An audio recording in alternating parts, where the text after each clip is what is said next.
through the sand like a thought in disguise. The scarab spins truth where the cosmos collide. Energy whispers, it never says goodbye. The Beatles crawl, the Beatles rise. Go to AmericanHealer.website now. Get the tools for health and inspiration the way God intended. Sort of burst the chaos, yet the chaos rise. My name Beatles, Beatles, Beatles, over and over, spinning the world in the grip of their shoulders. Beatles, Beatles, Beatles, under and over, rolling through time till the blackness is sober. The heat fades lower, the order begins. The stillness so perfect, it hums from within. The void sings softly, entropy takes a bow. In the shadow of silence, the scarab knows how. The second law is dancing, feeding life through decay. The third law holds the promise that the stillness will stay.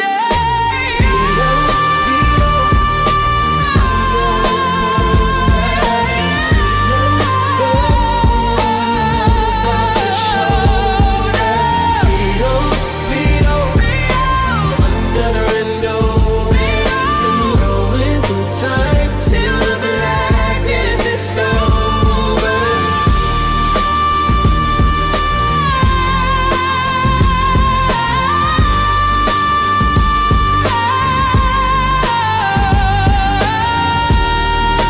Go to AmericanHealer.website now. Get the tools for health and inspiration the way God intended.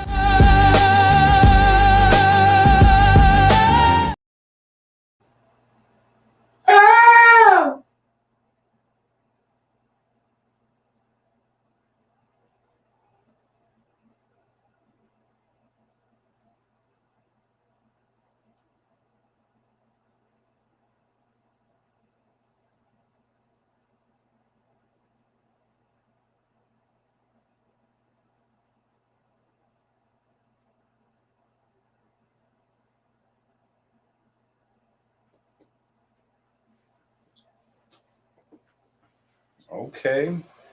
StreamYard done stepped it up. StreamYard done stepped it up.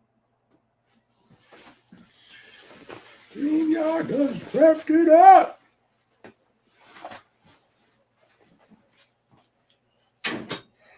All right, so we got to pick up where we left off.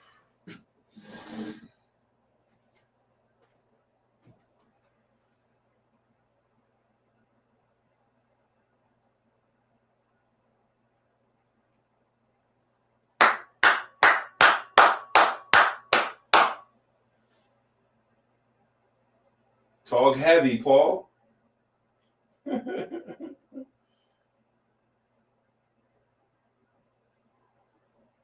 Love the top.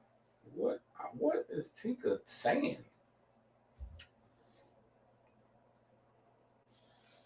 Tika, are you all right? Oh, so I guess doing this don't make sense if the comment is already like right. Okay. So there's that.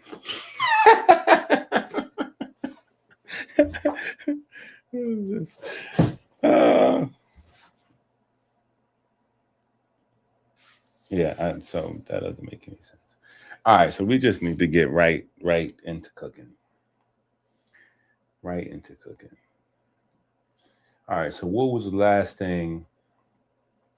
Last thing I was saying, and I mean, I guess some of y'all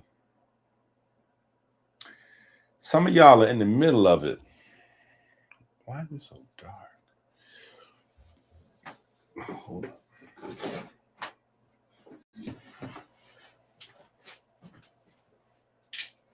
There we go. Some of y'all are in the middle of it, right? So y'all can't forget. But this weather we got. Let me see see if I could find something because it was crazy. It'd be dope. Like if I could pull up a little vibe.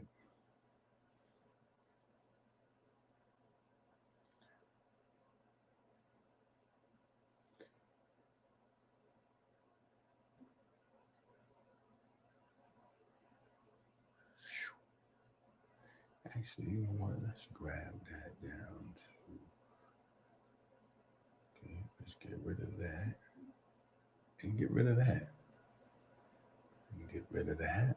And that. All right. Boop.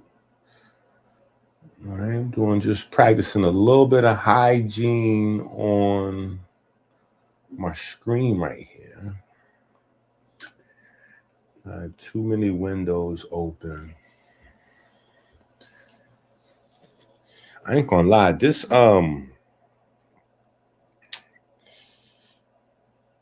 books are the food, songs are the vitamins is like it's consuming me. I don't know if it could be though the fact that it's wintertime.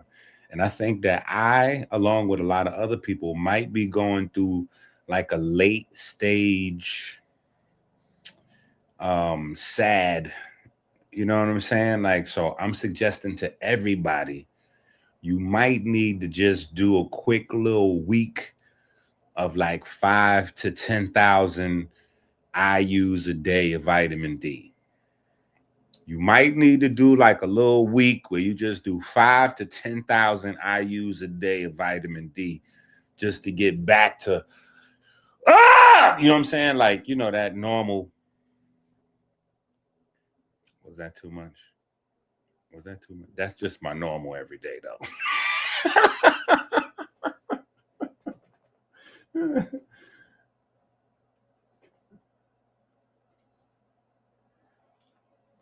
But yeah, if you're feeling a little like wimpy, you might need to get your vitamin D level together.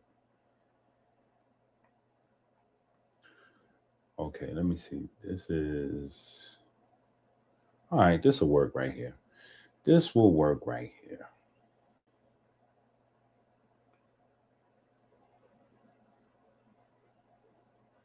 Right, this right here.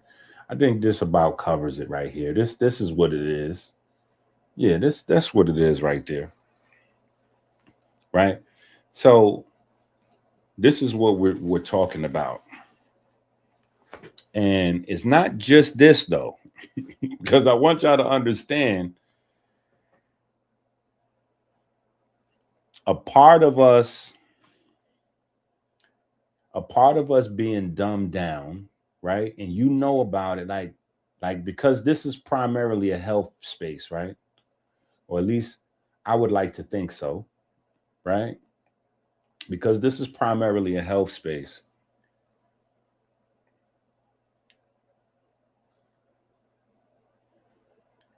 When it comes to, like, we've heard the mantra so much that is, you know,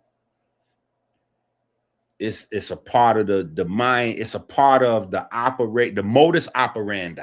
Let me put it that way, right? So we know a large part of holistic ideology is that the mainstream academia likes to treat the body as separate units.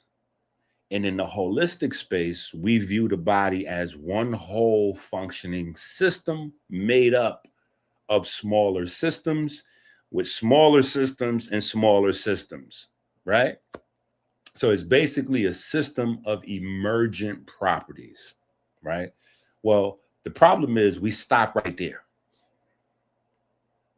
And we don't realize that that separation dynamic is happening on many levels. On many levels, anywhere you look. So that's one of the things that we have to be able to do in order to recognize, in order to develop stronger pattern recognition. We have to recognize patterns. We have to recognize connections. We have to recognize systems, right? So when you see this weather like this is not separate from what's going on in politics right now. This is not separate from what's going on in economics right now.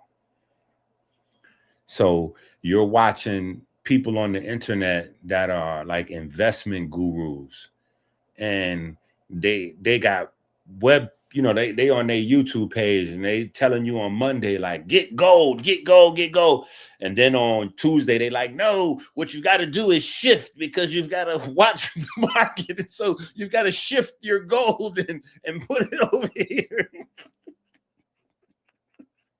By the end of the week, they like, listen, what we've got to do now is be multifaceted. So you want to be diverse with your portfolio. So you want to move from stocks and shift into Forex, because what's happening with the dollar is, as the dollar is declining, we want to be able to take advantage of the shift in the current trend. Like, what are you talking about? Like, just every day you telling folks that they need to move their money somewhere else. And only doing that because if you don't do that, the losses that people will sustain will, it'll crack the credibility of the platform. And then you'll go, oh, okay, this person is swimming in instability, just like I'm swimming in instability. But the only difference is this person is pretending that something else is happening when really their stability comes from the views that they're getting, because our lack of understanding of what's going on is, you know what I'm saying? So it's everywhere. It's economics, it's health, it's politics, it's the weather. It's because we don't really get this whole spirituality concept. You get the spirituality concept, you get divisiveness, and you understand unity. Unity is not necessarily just people. Unity is a much larger thing than that. You can use your body as a blueprint. That's why knowledge of self is important. It's not just because knowledge of self is how you get healthy. It's because knowledge of self is knowledge of how the universe works. This is one of the main things that they was trying to communicate in Kemet, right? That the netures work through you. So if the netures are working through you, the fundamental factors that bind them together, that allow them to function through you, is how they're binded together, functioning through the rest of the world. So the as above, so below thing is for you to be able to not have so much anxiety. That's what as above, so below is for. It's for you to get into your mind, like, I don't have to learn the mechanics of the entire world.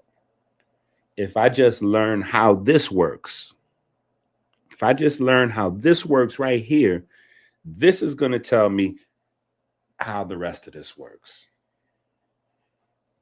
Right? So,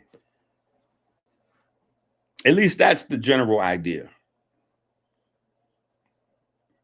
Right? At least that's the general idea.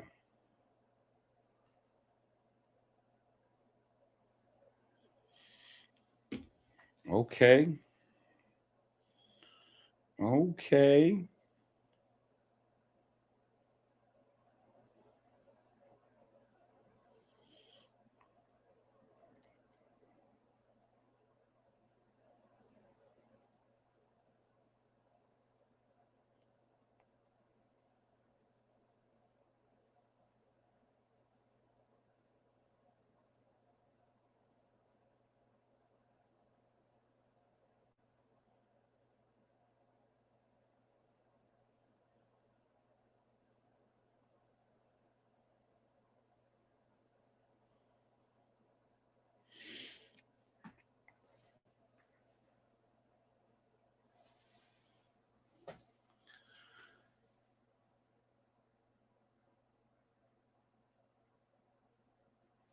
Man, that's what it is. Listen, this one right here might be something like something. You know what I'm saying? We might who knows? We might be on today for a few lils. You know what I mean? We might be on here today for a minute or two. Yeah, we might be on here today for a minute or two. So we had so this is where we at, right? Let's come off of this for a second.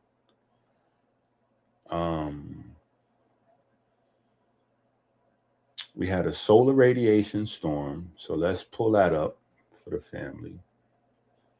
Solar radiation storm.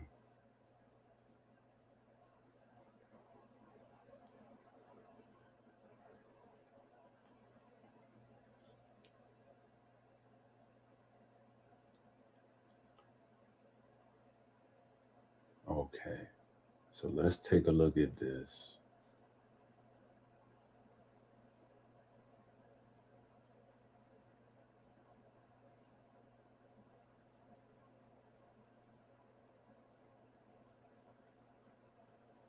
Okay. And once again, we back over here. We at the National Oceanic and Atmospheric Administration Space Weather Prediction Center. Okay, so when you get the books, just know that we always are official with it. Right? So here's our chart. Right? You go from S1 to S5. This January, we had this S4. Right? This is what we had. So months ago, this is what they predicted. That unavoidable radiation hazard to astronauts on EVA, passengers and crew in high-flying aircrafts at high altitude may be exposed to radiation. I wonder how many people are aware of that. I haven't heard of any flights necessarily. Anyway, satellite operations may experience memory device problems and noise on imaging systems. Star tracker problems may cause orientation problems, and solar panel efficiency can be degraded. Other systems, blackout of HF radio communications through the polar regions and increased navigation errors over several days are likely. Interesting. So that is your radio waves.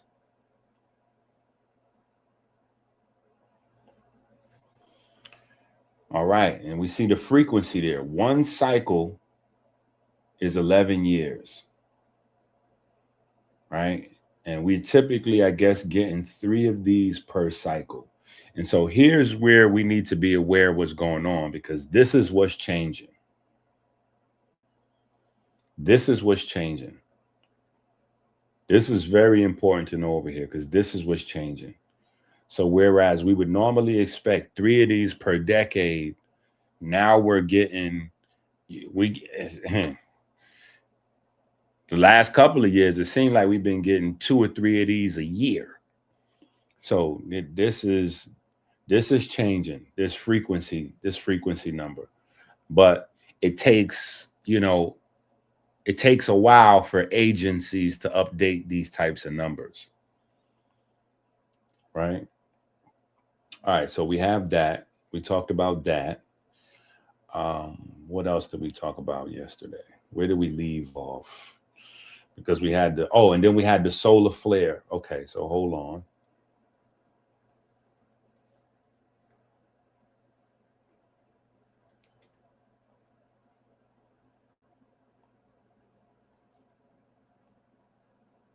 Okay, then we had the solar flare situation. Maybe we'll go back. Is it here too? I didn't know it was also here. So this is geomagnetic. This is solar radiation. We just looked at that as radio blackouts. Okay. Nope. Let's see what NASA. Okay.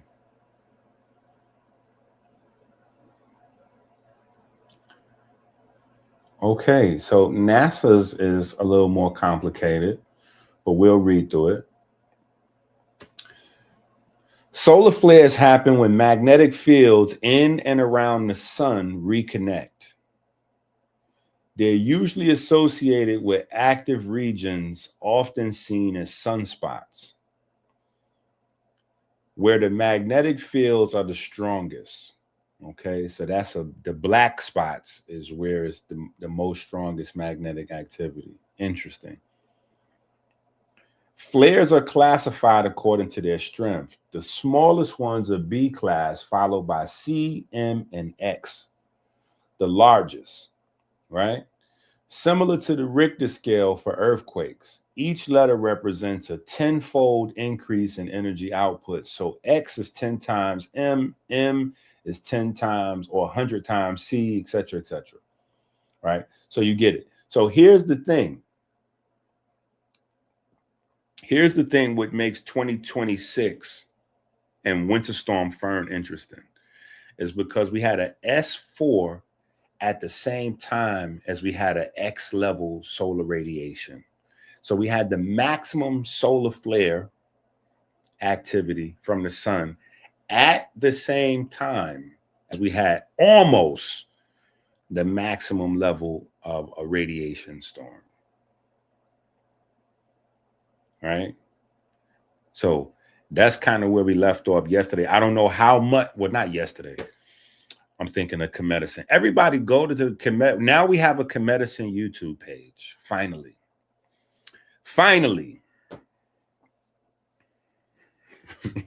Now Kemedicine episodes are on YouTube. So go to Kemedicine and subscribe over there, just in case you don't check out the shows live on Tuesday nights.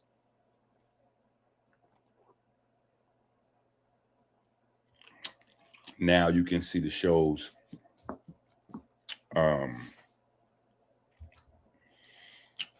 YouTube. You don't have to go to Kick or Twitter.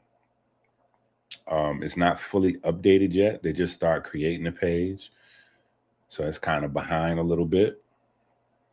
But I think the first 15 or 20 episodes are up and available.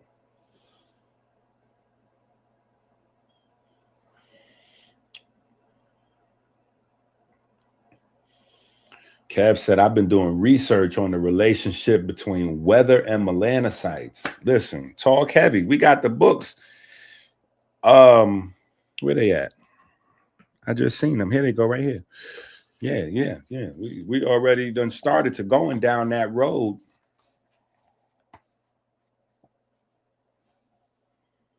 In these two books right here.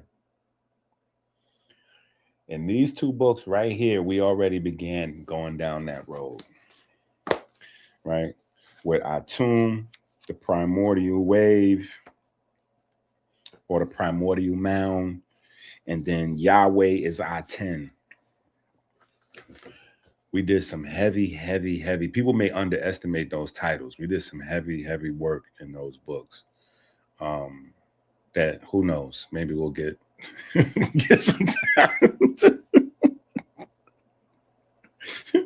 Maybe we'll get some time to, you know what I'm saying, go into those books. But this right here is picking up where we, laid the foundation in those books. You know what I'm saying? Because a lot of your biochemistry is regulated by the weather. A lot of that. And so some of that you'll see in the next book, right? Some of that you'll see in the next book. It just wasn't enough room in this book, because you'll see this book here is going to take us into some pockets, and you're going to be like, okay, yeah, it wasn't enough room in this book. It wasn't enough room in this book. This book, 460 pages, maybe more than that. I think it's closer to 500 pages. Yeah, maybe 480 or something like that, because it doesn't count the first, like the preface and the intro and all that stuff. So it might be closer to 480 pages or something like that. And I didn't put any, I didn't put the prayers in the back. I didn't put the herbs or anything in the back. It's just, right? Because I was,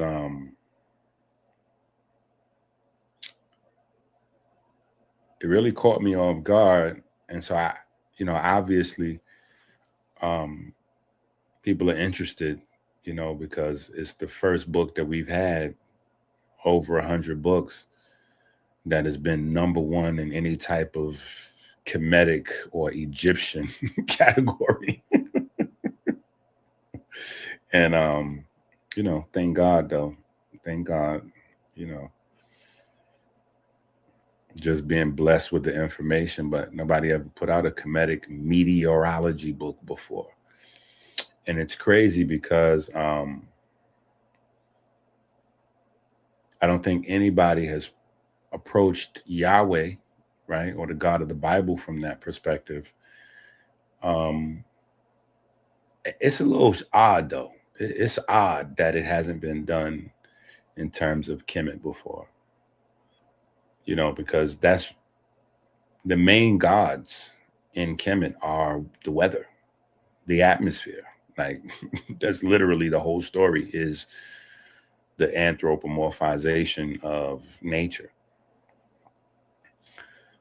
The sun, the moon, right? Can't leave out Judy and, so the sun, the moon, the stars, the water, the atmosphere, the earth. That's the whole program. Next book is Tuesday. Nah, the next book should be out way before Tuesday. The next book I've been struggling with, and not necessarily struggling with, it's just I was struggling with this book. You know what I'm saying? I was struggling with this book. So, but it should be out. It should be out before Tuesday. Yeah, it's just so many different facets attached to what I'm trying to communicate. You know what I'm saying? Some tough. It's tough. It's tough. You know what I'm saying? So I don't want to let the cat out of the bag ahead of time.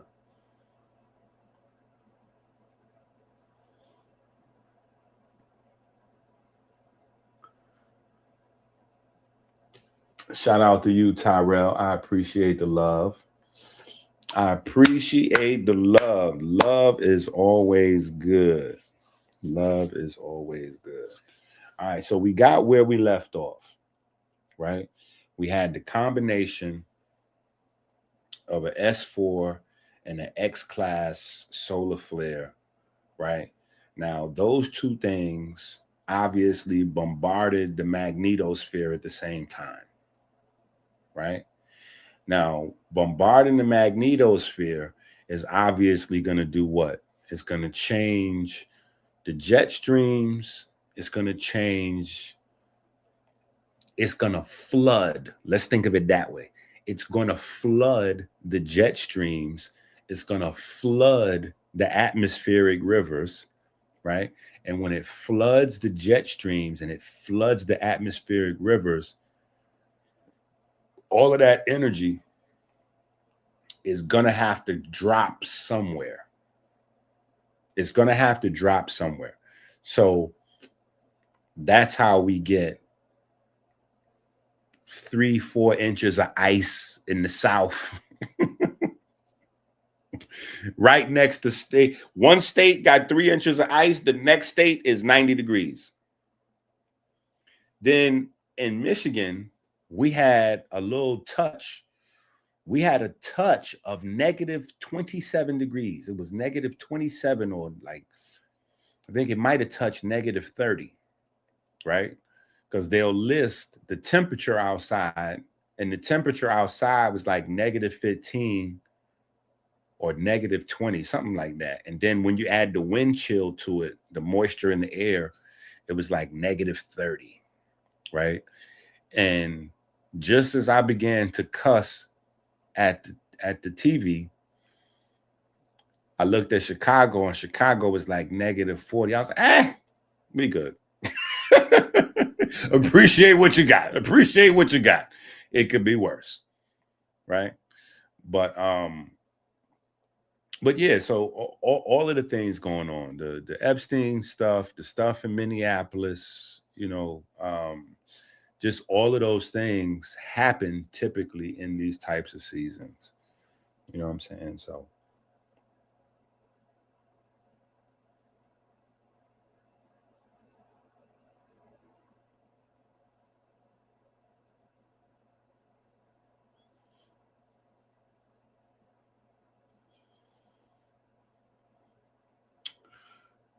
all right, so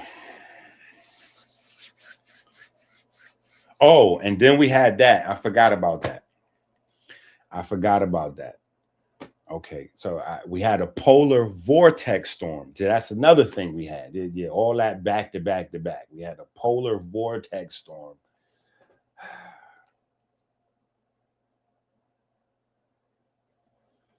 All of those things happen consecutively, one day after the next.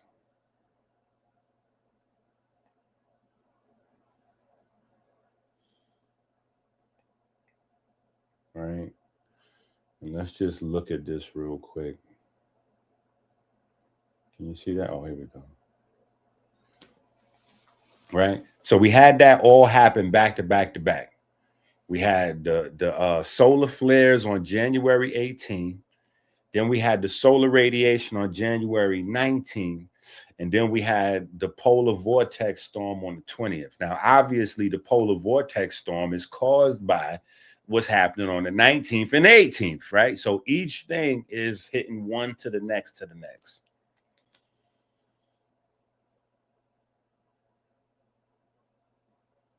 No, sir. No, sir. No, sir. Michigan is a different place. Michigan is a different place. Yeah, it was -30 Fahrenheit out here. It was crazy. And then I'm talking to my daughter on the phone. I'm talking to Amber, the ever so famous, right? She complaining. It's freezing down here, Dad, blah, blah, blah. I'm like, what are you talking about? Chase is in the back. He getting tight. He like, yo, is she trolling or what? I'm like, what temperature is it? It's like 30 degrees down here. I'm like, we about to hang up on you. We about to hang up on you. Yeah, we about to hang up on you. Remember, Osborne was in his shorts and his tank top. When it was -20 degrees here, Osborne was in 80 degrees in Florida.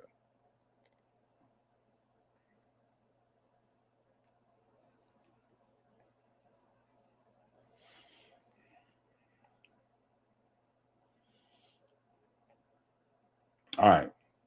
So let's get to this though.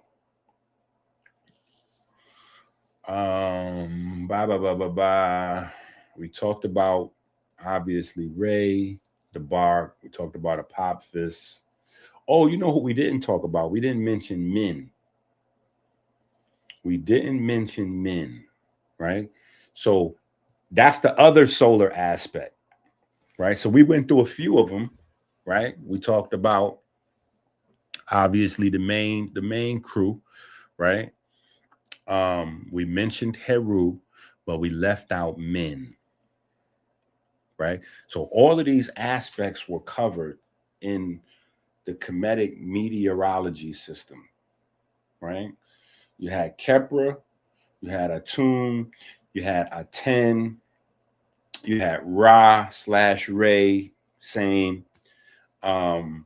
Then you had Heru, which was a terrestrial manifestation, right? Which is why Heru is the root of day, hour, horizon, and all of that kind of stuff.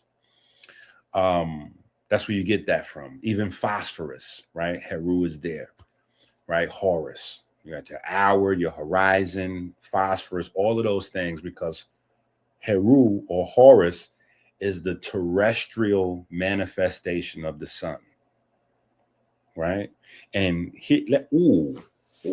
how cold? Ice cold. Let me see if I done erased this thing and went past it. Oh man, I did erase it. Damn, I erased it. What was I thinking? What was I thinking? Damn, why I erased that thing? Let me see if I can find it again.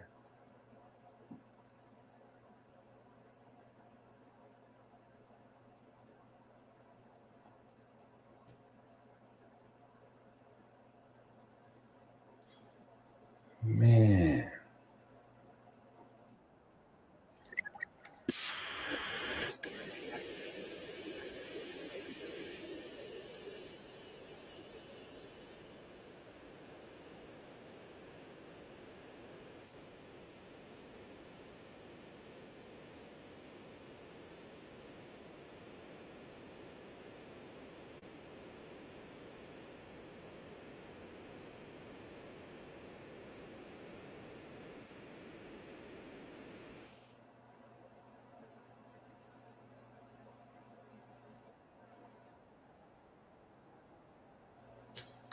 Man.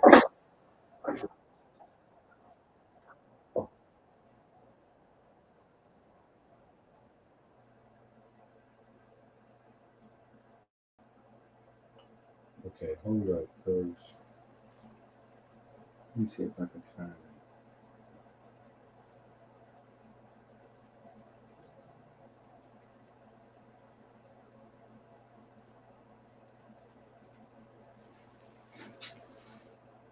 There was a video.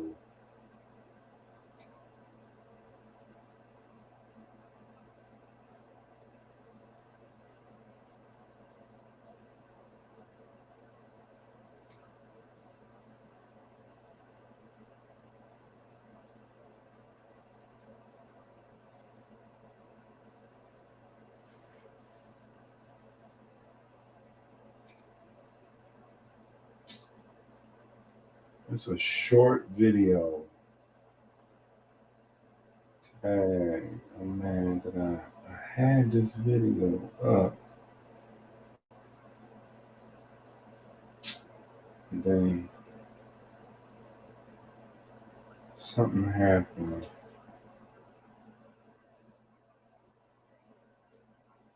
And it's a short, so I can't necessarily just go like to my history and find it on my history.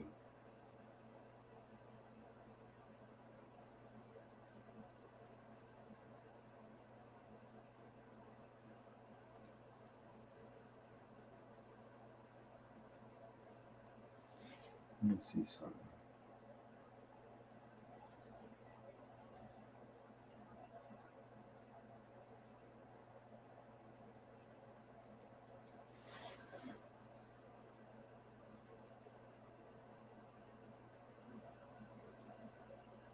Bam. I think this is it.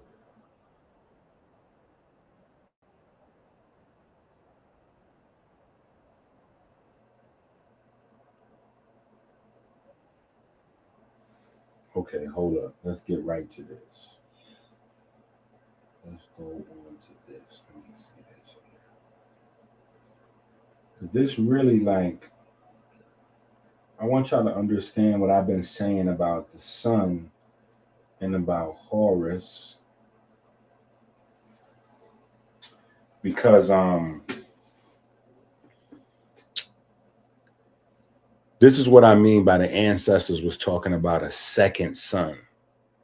Not like a flat earther would say, like there's a ball, like we got the sun out in space, and then we got a separate little miniature ball that's like hiding in the clouds somewhere where nobody could find it, but it's there. Like, no, not like a second sun like that. This right here, this man demonstrates this principle so beautifully.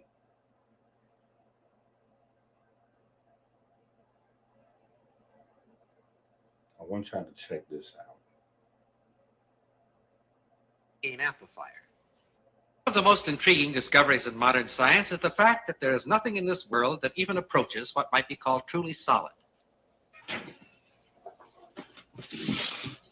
If we bring a piece of steel close to a magnet, we say that the steel becomes magnetized. But what is it that actually happens?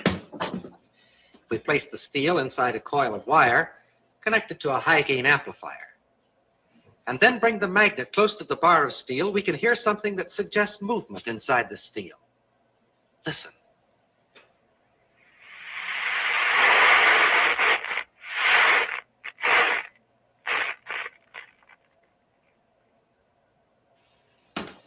We think of a piece of steel as being solid, and according to our definition, it is a solid. But the popular concept of what makes a solid is certainly a false one. This piece of steel, and any so-called solid substance on this earth, is almost entirely empty space. If we could eliminate the empty space in this piece of steel, all that would remain would be a tiny bit of matter, so small as to be invisible even with a high-power microscope. This concept of almost unlimited empty space within matter is comparatively new, but it is the very cornerstone of our knowledge in this atomic age. Atoms are not solid. Instead, they are tiny solar systems composed of infinitely small particles revolving at tremendous speeds and bound together by enormous forces. And like our solar system, atoms are almost entirely empty space. Let's see. Here are two pieces of steel. Their appearance is quite similar, but a magnet will reveal a basic internal difference between the two pieces. This one, of course, is picked up, but this one is unaffected. This piece of steel is non-magnetic, stainless steel. Of course, we all know that other metals, such as brass or aluminum, are not affected by the magnet. Here is another example. Several thousand watts of power were involved in that spark. If we replace the spark gap with a copper coil, the same power now flows through the coil. It's invisible, has no effect on many substances, but it can generate a lot of heat. Wood, paper, things that we think of as being quite inflammable are not affected at all. However, a piece of steel wool bursts into flame instantly.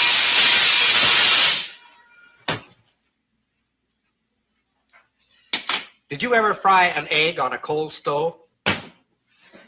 It's no trick at all if you have the right equipment. This is a cold hot plate, and because it's cold, you can make it out of wood if you like. Just be sure that there's a coil of wire inside and that you connect that coil to a high voltage alternating current source. The rest is easy. As long as we're being different, we'll use motor oil instead of Crisco.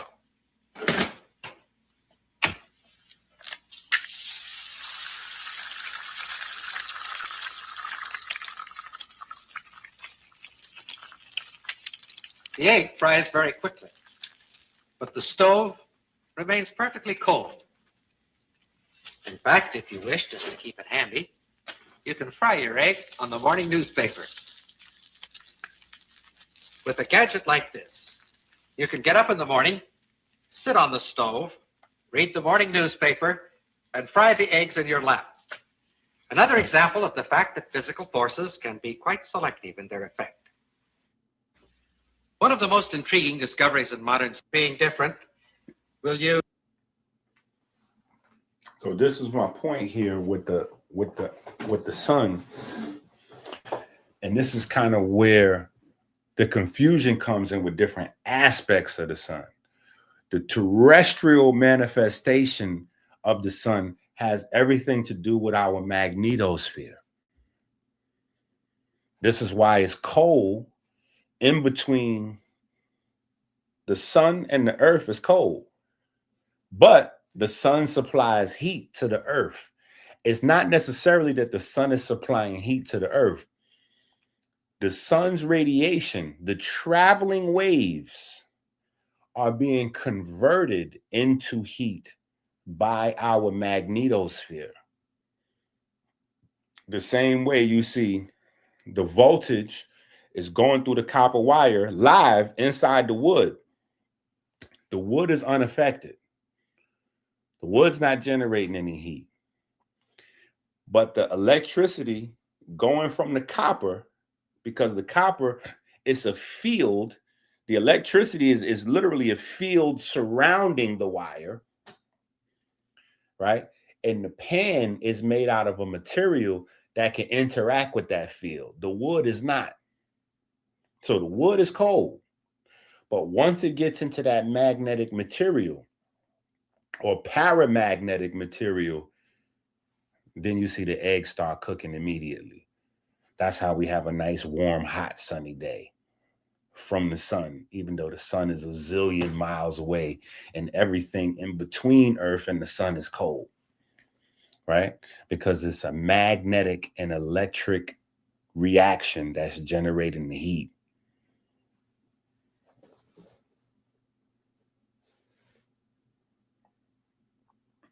So anyway, my point is saying that, shout out to hard one in the building. So my point in saying that, though, anyway, is we forgot about men yesterday, right? So the aspect of the sun that men represents is the solar flare, right? That's why he's always shown with the, in ejaculatory, right?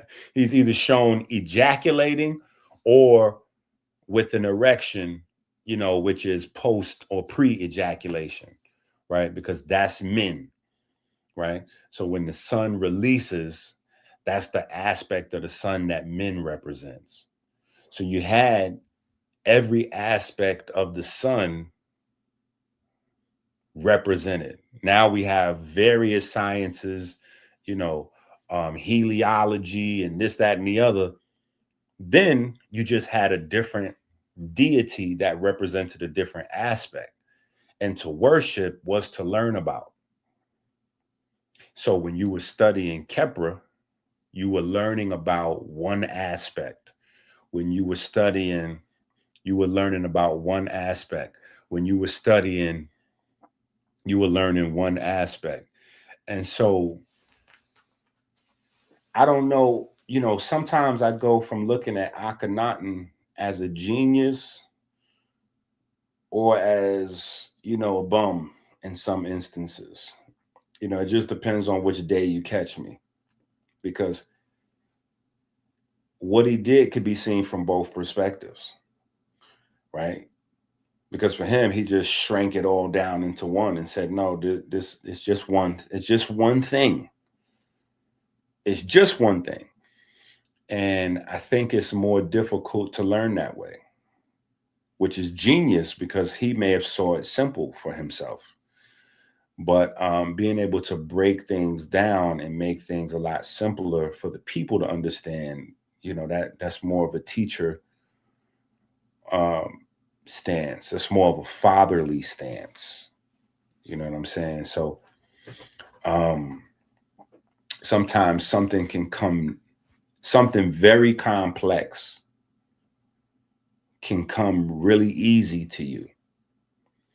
And because it comes really easy to you, you will in turn and make the mistake and think that understanding should or does come easy for everybody else. Or because people don't get it right away, that maybe they're not interested or they're not trying or whatever the case may be. No, it's just difficult for them. It's just difficult for them. You know what I'm saying? So, yeah. So sometimes I look at Akhenaten from different perspectives. You know what I mean? But I like one hard one. Yo, hard. It's time for us to go live tonight. Let me text hard one. He in the chat. Starting shit up in the chat. We might need to do a live later on. We ain't doing live in a minute.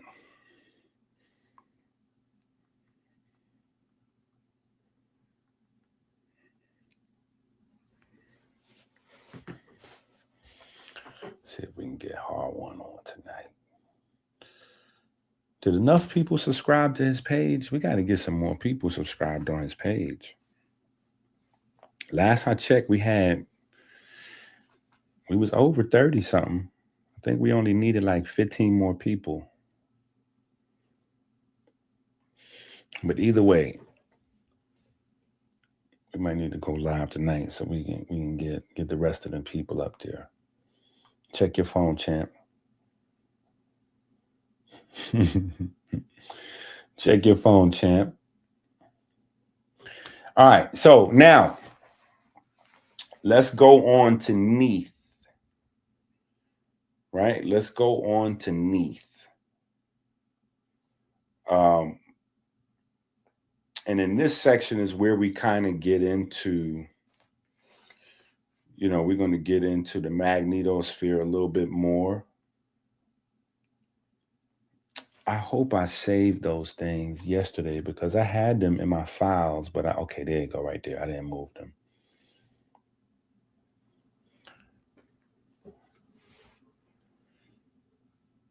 Okay, Hard One didn't answer me yet. He must be at work.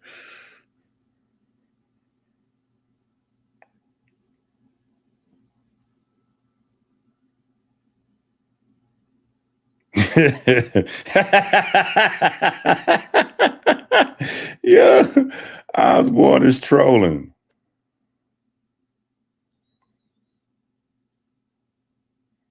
Ooh, my baby said she got the job. Uh-oh. That's crazy. Okay. All right, so Har said he on the grind. We'll see him Friday or Saturday. All right, that works. It's probably gonna have to be Friday or either late Saturday. I gotta figure out my new parenting thing. It's whooping me a little bit because my babies is like grouped together, so they all getting into this. Like my 10-year-olds is like they on the other side of 10 now. You know what I'm saying? So they getting into their preteen. We seniors, Dad. Like, hold on. Seniors in elementary school.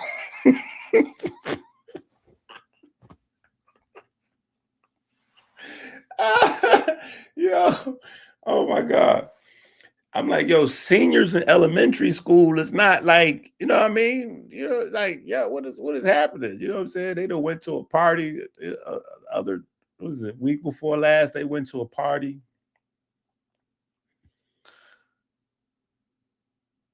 They had like little fake dates in there. Now they want to go to another party on Saturday. So I'm gonna be anxietied up. And then Chase talking about he got another date. So he supposed to have a date on Saturday. They supposed to have a party on Saturday. I'm gonna be here with the big twins.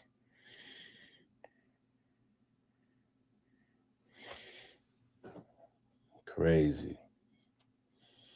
You know what I'm saying? I like babies. Babies is good. You know what I'm saying? From 0 to 9, babies is good. Once they start getting big, it get crazy, bro.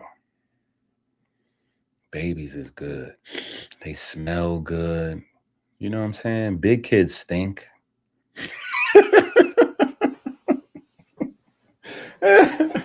Yeah. Oh my God. Babies smell good. Big kids smell crazy. Yeah. Be having to get them some deodorant. Like, oh, hey. Did we take showers? Of course we took a shower. I know, but you know, you got hair under your arm, so you got to put a little. Okay, well, let's try some different deodorants so we can find the one that's right for you. Yeah, you leave it to me. I'm getting the one on sale.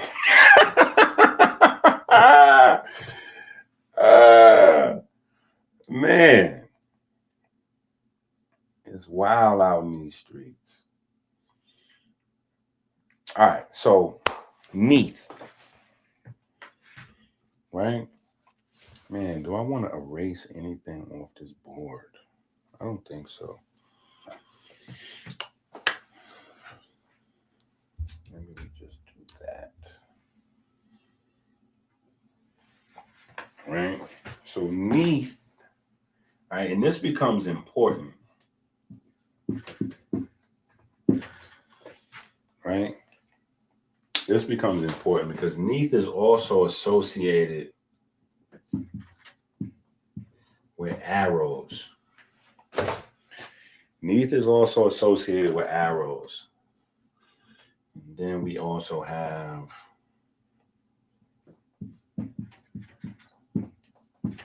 holding cosmic structure in place.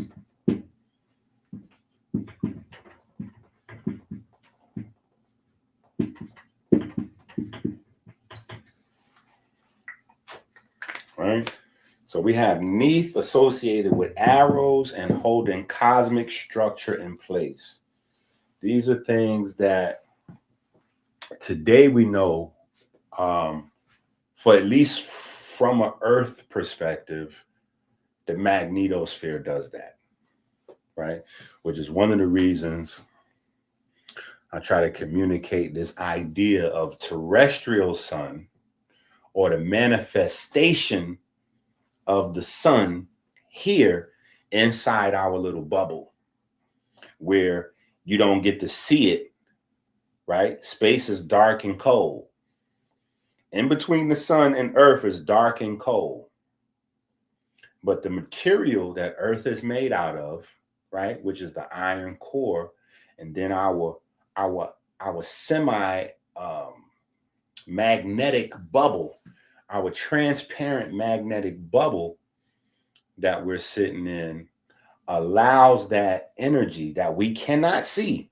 We can't see it, we can't touch it, so it's nothing, technically. It allows this nothing to turn into something. So it's almost like Earth is like a greenhouse, right? Because the greenhouse kind of mimics that ability to where it'll enhance the sun and allow plants to grow in a space that would normally be too cold or not get enough sunlight. The greenhouse, especially depending on the type of glass, right? Because a greenhouse can get crazy depending on the type of glass, because you can use, you know, plain glass. You can even use cheap plastics to create a basic greenhouse. But then you can go all the way up and start to use like almost like lens type of glass in your greenhouse that can magnify the light, right? Magnify the light and magnify the heat, right? So Earth kind of does that. The magnetosphere does that for us.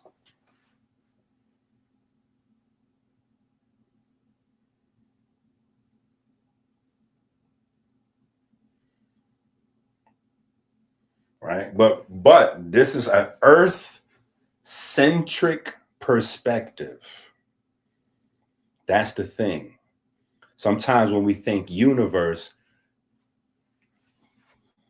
we go super crazy with it, right? And we forget that we are at the center of these stories. We are at the center of these stories, which is the reason why Osiris, Asar, Wusia, right, is so important, because he's the focal point of all these interactions as the first blueprint of what man is, right? and then Isis, and obviously Heru, right? The family unit, that divinity is where the whole focal point of where all the netures, all of the forces combine to function through us, right? Which is kind of that confused communication in the Bible where Jesus says, yes, you are gods too. Like we're all gods, right?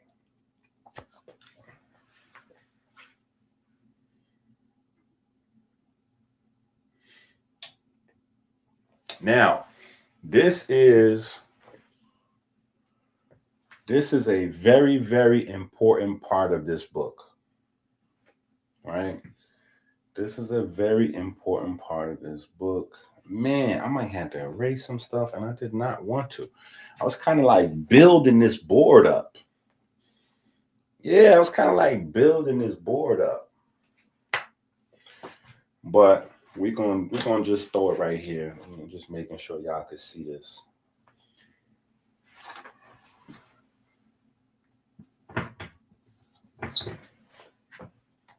Yeah. That's a big letter B, an uppercase B, right?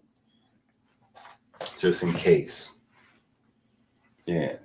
Camera right there. My screen is over here though, so I'm trying to make sure, even though I'm putting it at the bottom, y'all can still see it. Because this is a very important term. Everything comes from this.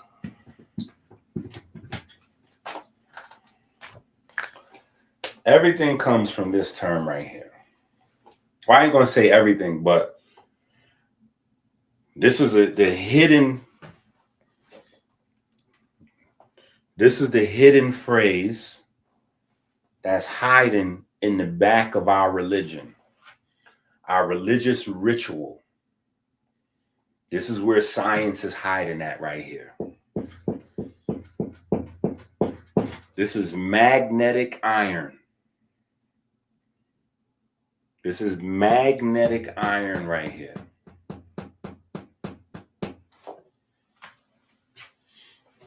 And this is important.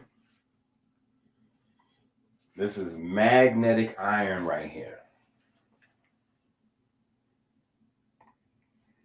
Right? And this is your ah sound. So this is ba. Right? So this is important right here. This is a very important phrase. Because if you let some people tell you the story, they had no idea about what a magnet was in Kemet. They had no idea what a magnet was, right? Even though they harnessed bioelectricity from the Nile as a medical treatment. You have to know what the material is in order to be able to harness electricity. You can't just harness electricity, especially applying it to other people. You'll kill somebody. You'll kill somebody trying to just apply electricity randomly to people, right? And you're not just grabbing fish out of the river and putting it on a person's body so that the fish could electrocute them. And like, that's not how that goes, right? It takes time, you know, and that's, again, that's the gulf that we have to cross from Eurocentric thinking to Kemetic thinking. In Kemet, if you knew something, you demonstrated you knew it by utility, by performing, by building. You didn't necessarily write up a long, complicated formula or theory of it, because a theory still could be incorrect. Theory does not demonstrate knowledge. Theory demonstrates awareness, but not necessarily knowledge, right? Meaning, I can be aware of something. Like, I'm aware that, you know, you use pipes to run the water into the sink, but I don't have knowledge of that. Like, I can't build, I'm not a plumber. I don't know how to build or fix the pipes and all that. You know what I'm saying? I'm aware, though. I know, yeah, you look under the sink. This is some water down there. You got a leak. You know what I'm saying? Like, I'm aware of the basic principles. So I could dream up an idea and write some stuff down, but I don't know if what I wrote down would actually allow somebody to create a piping system until, we get down there and we try it. And through trial and error, we perfect it. So in Kemet, what they did was they just showed you the perfected thing, boop, boop, bop, bop, bop, bop, and stepped away from it. Now you look at the perfected thing and you automatically supposed to know everything associated with building this thing, creating this thing, or doing this thing. We obviously went through all that because we here, started from the bottom, now we here, right? So just by showing you the pyramid, or just by showing you we harnessed bioelectricity as a medical treatment, you're supposed to know that we obviously went through all the stages to build the level of understanding where we could harness it to some degree. Maybe not to where we at today, but definitely at a bare minimum to where we could utilize it safely for treatments, right?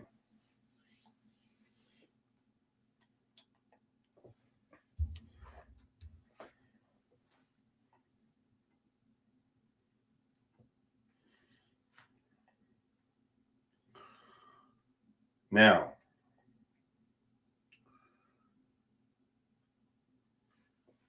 this is known as the divine stone, right? This is very important because this divine stone is later on where we get the idea of magnets, right? This is later on where we get the idea of a magnet, right? We don't get magnets. We don't get magnets from iron, like on the periodic table, right? We get magnets from magnetite and from lodestone, right? Magnetite and lodestone. So technically, rocks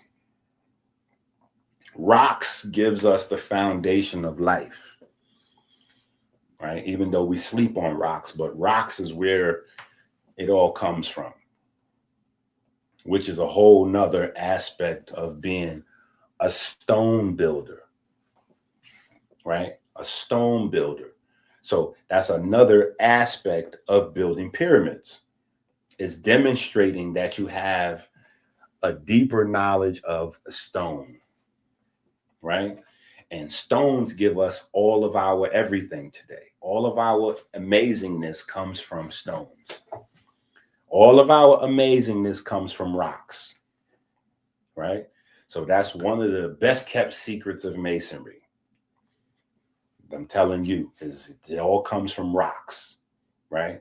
So if you look at your laptops and all that, we get nothing without rocks. On one side, you have crystals, right? Like quartz. On the other side, you have rocks that give us copper, right? To run the electricity, right? Iron and certain isotopes of iron that give us magnetism for memory, right? And then glass and all of these different things start out as rocks.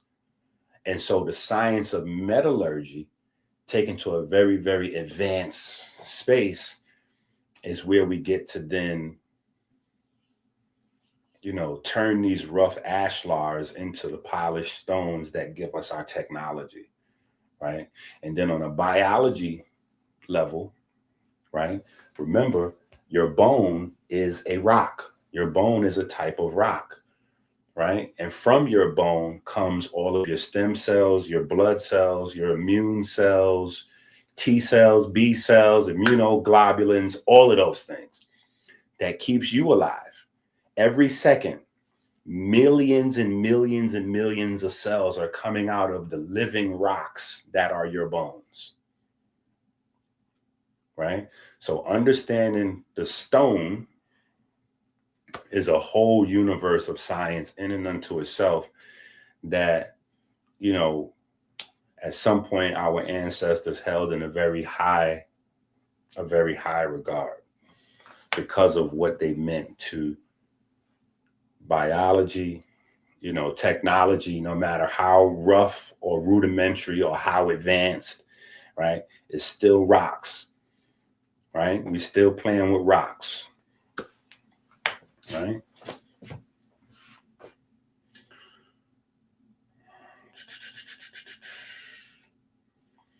All right, so this is how we learn from the ancestors that the spirit is magnetic.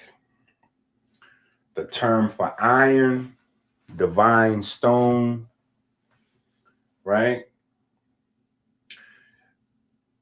The 18th dynasty is where we get a lot of these key discoveries, or where a lot of things are made plain, right?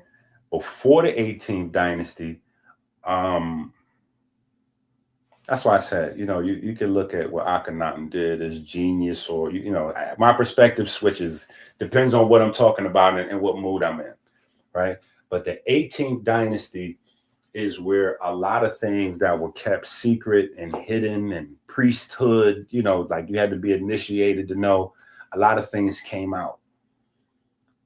So it wasn't just a matter of everybody being upset with him because he was saying, we're no longer worshiping all of the gods, it's just Aten. No, when you understand you're talking about universal forces and these things were held in a certain esteem, what he's doing is also saying, here, give this to the people, huh? Nah, we're not doing that. We're not doing that. We're not doing that closed temple, secret squirrel, like nobody know about this and that. And you're like, huh? Here, everybody, huh? This is what it is. Here's the science. Here's the secrets. Here's all the secrets. It's out. Here's the secrets. Come on. This is what my God is thinking that we need. Everybody need to know all this. We all need to know all this. Come on.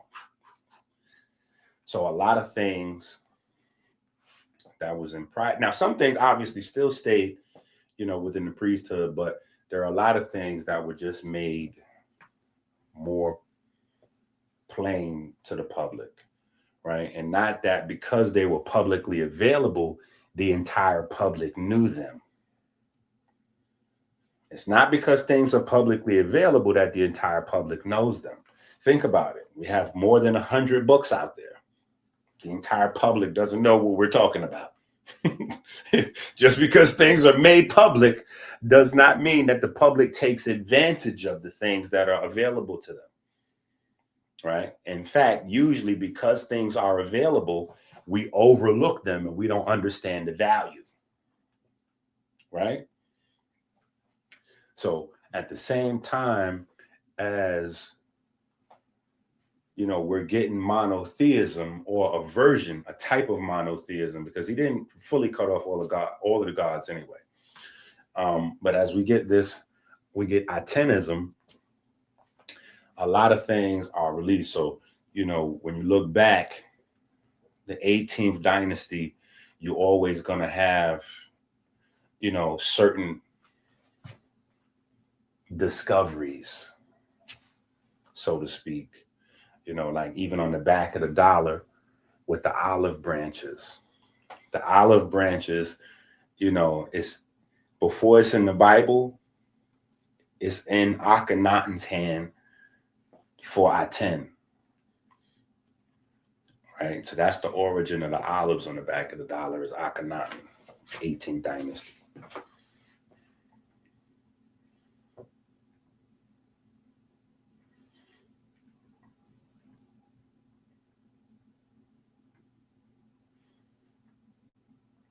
That's a fact. And the way you do that,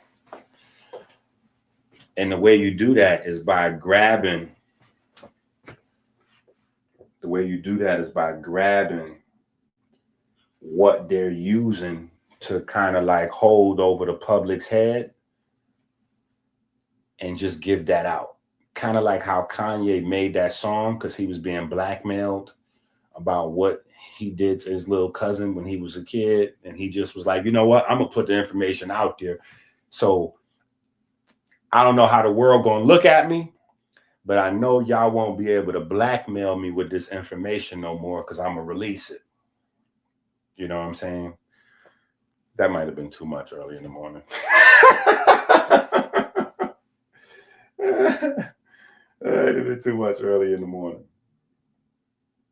But anyway, so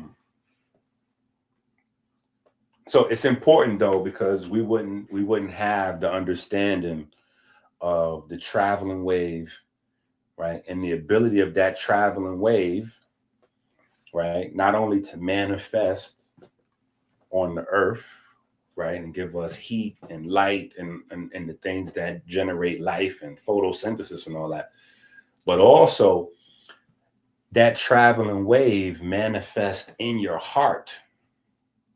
So it's two stages, right?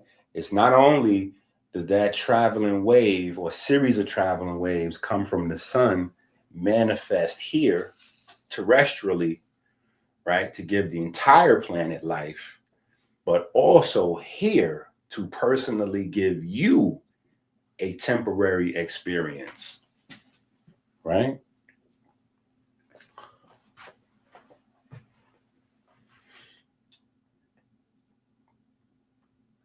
So again, I think this is like the second or third chapter in the book. So you have to get the book.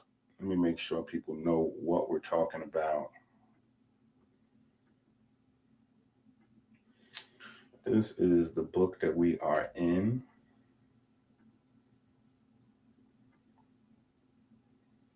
Make sure if you don't have the book,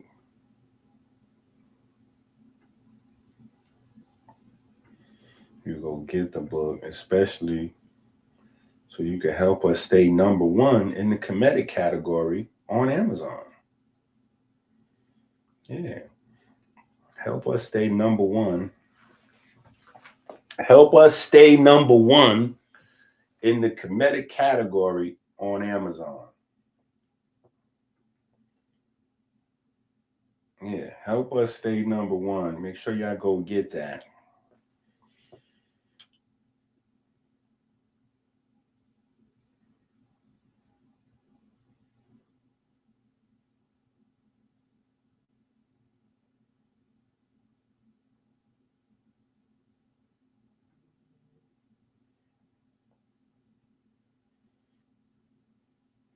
Oh yeah, it's a lot. It's a lot. It's a lot. Even going through the read on the like the introduction on Amazon, you know, it's still a lot that's in the book that you wouldn't necessarily get from here because it's a limited. You only get a certain amount of characters to try to give people a description of what's in the book. So sometimes I put a little or nothing, and then sometimes I use, you know, I max out my characters, but I never really get to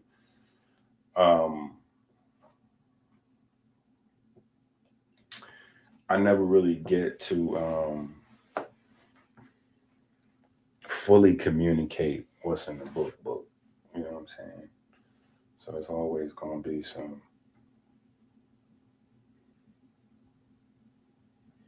It's always going to be some work, right? Some working, right? So anyway, when we get into the Kemetic science, right? The text, you have something referred to as the fish traps of Re, right? And the fish traps of Re is where you also get the tradition in Christianity. You also get the tradition in Christianity of associating Jesus with the fish, right? So a lot of times they will trace that back to Sumer and Enki, and they will leave out Kemet. You know, a lot of times they like to do that, right? They like to skip over Kemet and go, oh yeah, Mesopotamia or in Sumer. And, you know, so sometimes you got to hit the brakes. Just stop and smell the roses. Like, wait a minute. We got to make sure we highlight, you know, there is a such thing as fish traps ray. And I forgot which book it was that we talked about. The souls were associated. The souls were associated with fish. And you had the ability to be deified and become a star. That is all a part of the Kemetic science of life, right? So you have people that achieved it, which serve as a good example, that came from the hood. You know what I'm saying? Came from the hood, came out the slums. At least I like the reference in that way because it's motivation for me. But that's Imhotep's story. Back in that time period, they didn't have a concept. Well, I'm sure they had a concept of hood and slums. It just wasn't called those things. Those are our modern nomenclature. But back then, I'm sure they had the neighborhood where, you know, you might get robbed for your copper and silver at. You know what I'm saying? And that's where Imhotep is from. Imhotep is from, you know, poverty.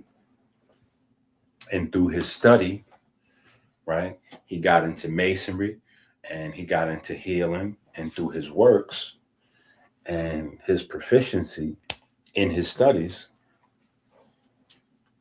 you know, he became a demigod, you know, and eventually just, you know, achieve godhood.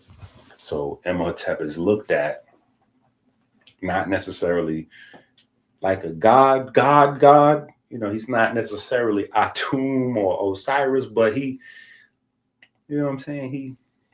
He up there. You know what I'm saying? He's up there, right? And so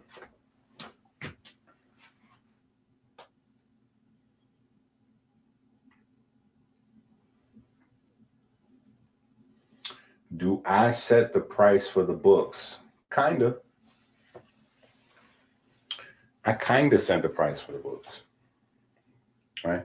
It depends on how big the book is and all that kind of stuff. Yeah, it depends on how big the book is and all that kind of stuff. So there's a minimum price. And then from the minimum price, I've learned over time with Amazon that depending on the subject matter in the book, there's a price scale that your book should be in, because they don't want you to release a book to kind of like undercut whatever the books is in that category. And they don't want you to release a book that's too overpriced for the books in that category.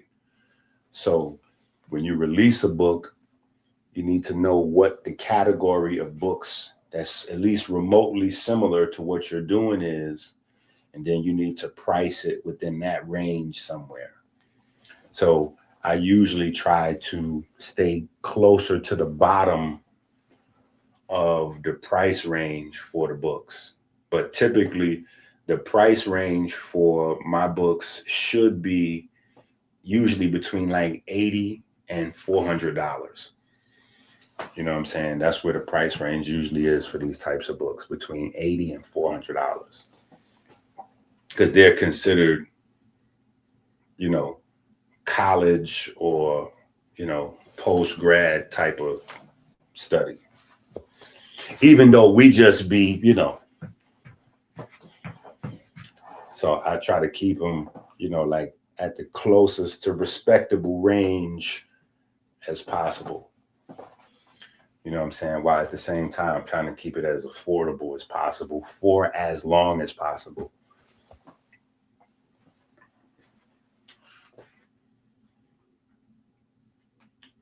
right? So you have the fish traps array, right? The fish traps array describe the functional boundary, right? They represent the structures that capture, deflect, and filter and regulate excess forces before those forces come into the world, right? Not only the forces coming into the world, forces leaving the world. So it is a transition space, right? Forces coming in, forces going out, right? We don't think about that, but Earth is leaky. Forces are coming in, forces are going out. Water is coming in, water is going out. Energy's coming in, energy's going out, right? So this is our magnetosphere, right? We have a huge, invisible to the naked eye, electromagnetic enclosure generated by the Earth's core and shaped by the sun's output. Now, if you think about that, again, it's going to give you Garden of Eden vibes, right? Because the Earth has 4 atmospheric rivers, and it is a perfect enclosure.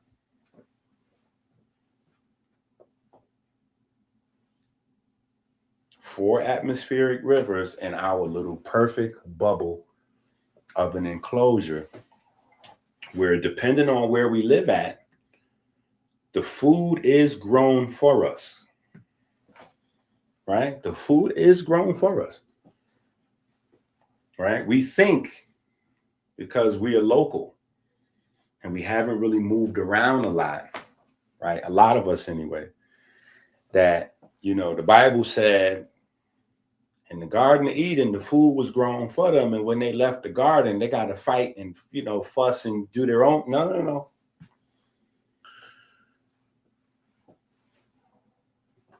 You don't have to farm natural foods. Agriculture of natural foods is different than agriculture of, quote unquote, like hybridized foods, right? Hybridized foods, and that just, you know what, that's a bad term. Let me not say hybridized foods.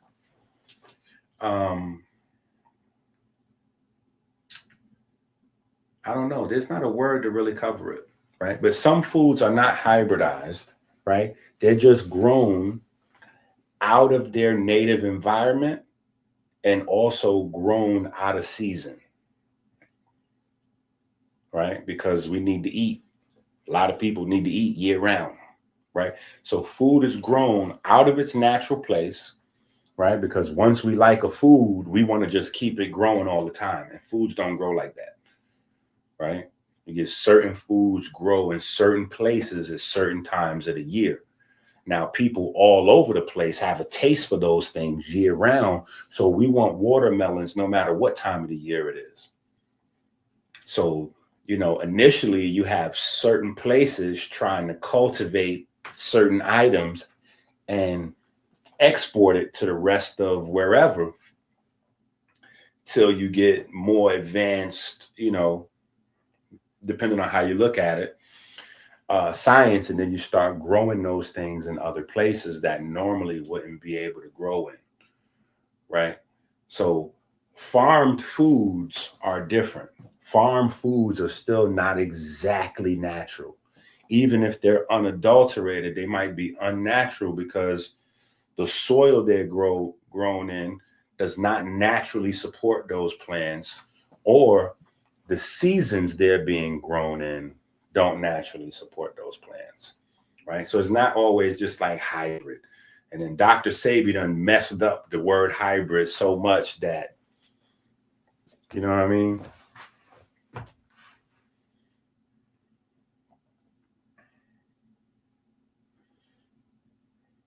Yeah, I think we missed one.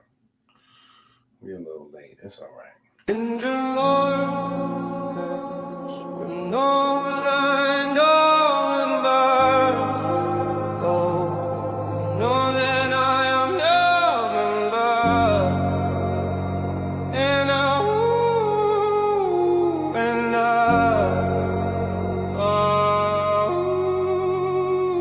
give thanks and praise to the Most High God for the divine spark that set our cells into perpetual motion. We give thanks for the magnetism of the Most Holy, the magnetism that repels and attracts the ferry boats of light 60,000 miles every 60 seconds throughout our vessels and caves.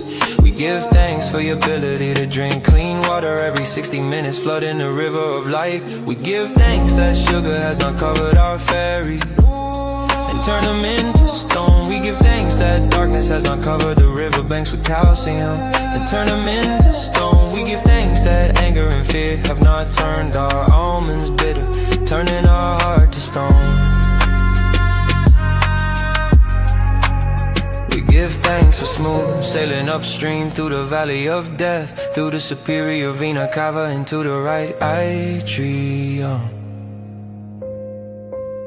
We give thanks for smooth sailing around the heart through the corona crown, joining the vortex in the right atrium. Yeah. We give thanks for the perfect black solar repeater that induces the primary electromagnetic wave, opening the mouth of the Kodesh-Hakodashim. We give thanks for the mechanic predictors when the mouth of the Kodesh-Hakodashim closes. We give thanks to the ray wave reflecting on the semi-lunar valves, opening a pathway to the vineyard. We give thanks for the mechanical wave produced when the lunar gate to the vineyard closes. We give thanks to the Most High God that provides the light in our breath and the light in our breath. We give thanks for the Fendo factory system that makes our grapes ripe with light. We give thanks for the jet pillar that provides us with a stable fleet of ferry boats to dock in our vineyard. We give thanks for smooth sailing through the pulmonary vein into the storm of the left atrium. We give thanks for the perfect black solar repeater that induces the primary electromagnetic wave, opening the mouth of the Kodesh-Hakodashim. We give thanks for the mechanical wave produced when the mouth of the Kodesh-Hakodashim closes. We give thanks to the ray wave reflecting on the semi-lunar valves, opens a pathway into the holy royal arch of the Waceptra. Give thanks for the magnetism of the Most Holy, the magnetism that repels and attracts the ferry boats of light 60,000 miles every 60 seconds throughout our vessels and caves. Amen.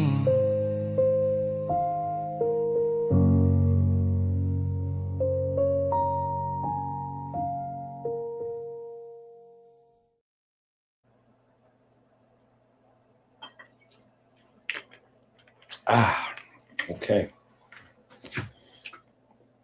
Get your blood flowing, right?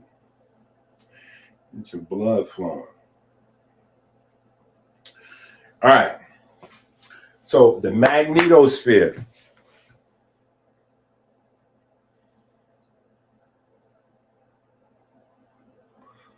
All right, we're going to talk about this a little bit.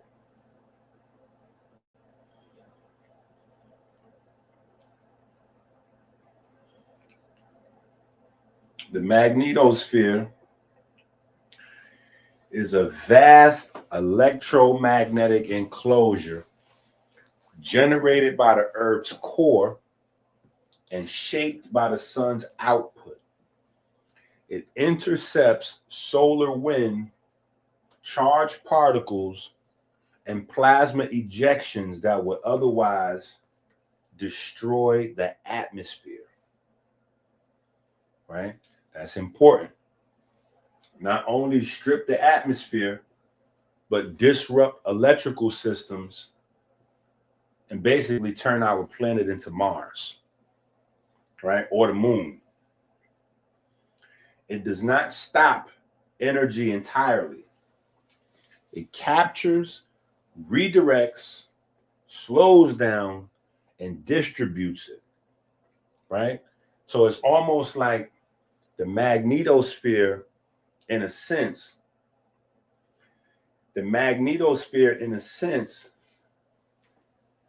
breastfeeds the planet, right? It's the same thing a mother does. A mother eats a whole bunch of stuff, She drinks a whole bunch of stuff. And then through her metabolism and digestive system, the body's going to break those things down. And then she's going to be able to give to the baby like that. Right? She's going to be able to parcel it out to the baby. Right? That's what the magnetosphere does. Magnetosphere grabs a hold of that solar nutrition and it metabolizes it and digests it and breaks it down. And what we get is our weather. What we get is our weather. That's what we get, our weather pattern, right? We get the pattern in the water, right? We get, we get our algae in the ocean. We get our rain, our sleet, our snow, and we get our magnetic activity, right? We get our magnetic activity. How many people has been paying attention to that? Right? Because it's not just, again, it's not just the weather. It's economics, it's politics.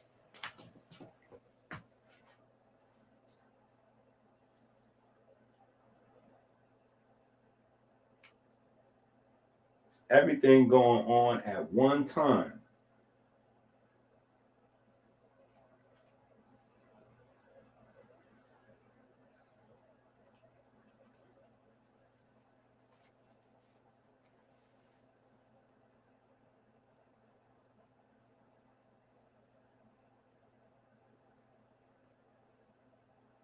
Okay, let's see. I don't know if y'all are hip.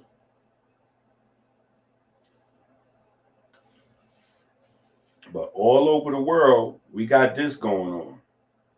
Here's something most drivers don't know. All over the world, we got this going on to the point where you got pages like this that's live, right? You got a bunch of these popping up. Live pages 24/7 where they're monitoring multiple volcanoes at one time, because in the last month or so, in the last 2 months, we've had volcanic eruptions all over the world going on all at the same time.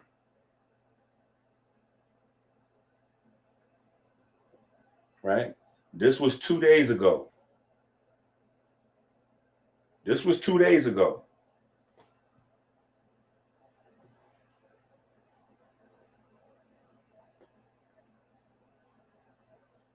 Right? This was 2 days ago.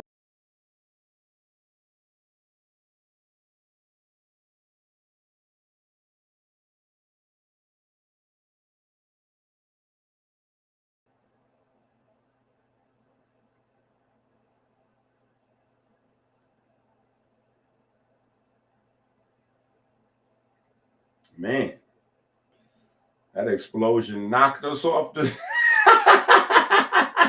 yeah, that explosion knocked us off the live stream for a second.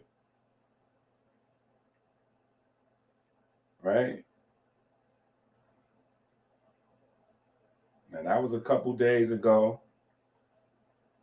This one is right here in the Philippines. This is going on right now.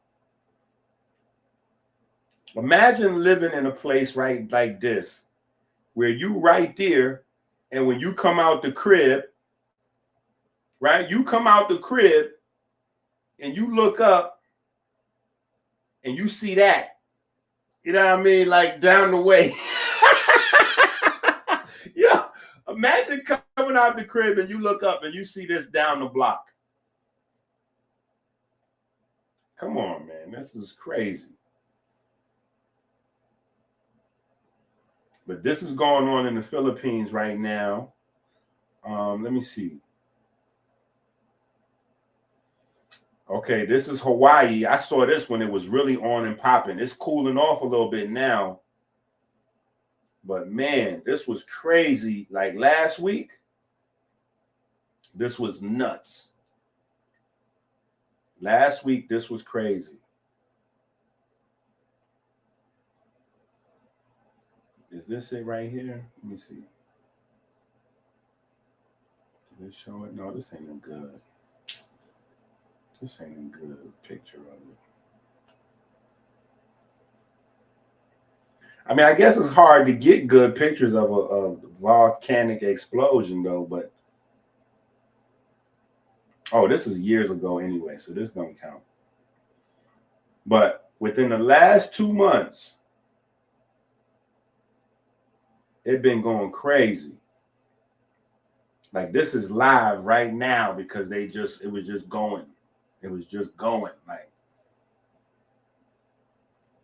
so again, all of this is your weather. All of this is weather. So it's not, when you get the weather, it's not just as simple as,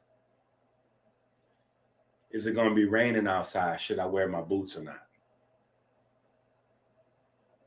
You know what I'm saying? The weather is how people interface, which is where you get all the way down at the bottom, you get the horoscope, right?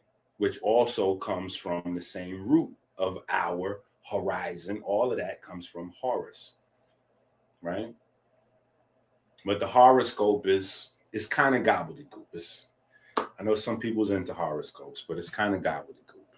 You know what I'm saying? But there is a real aspect of it, right? And we kind of touched on it at the beginning of the show because the solar weather, right? Specifically, let me see. Let me go in this book and see if I can find something real quick. If I can't find it real quick, then I will skip it.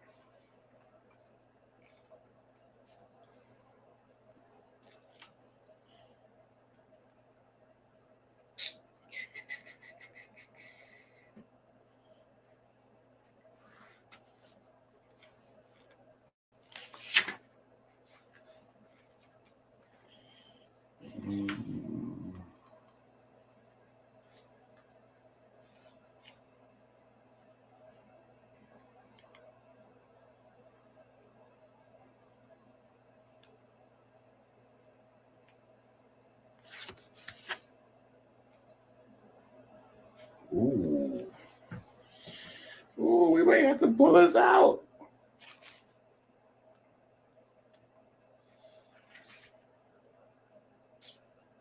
Yeah, we might have to pull this out. This is crazy.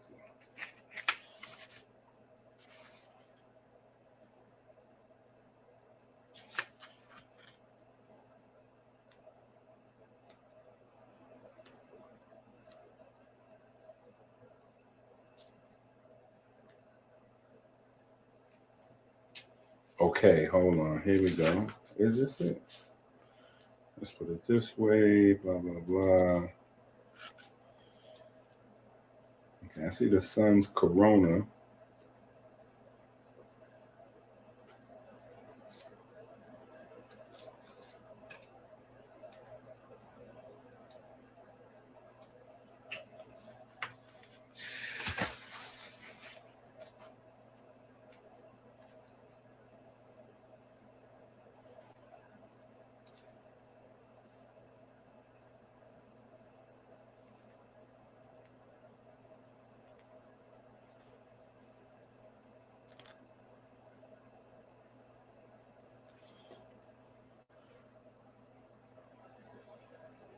Okay, wait a minute. I think we found something. I don't know if this is exactly what I was looking for, but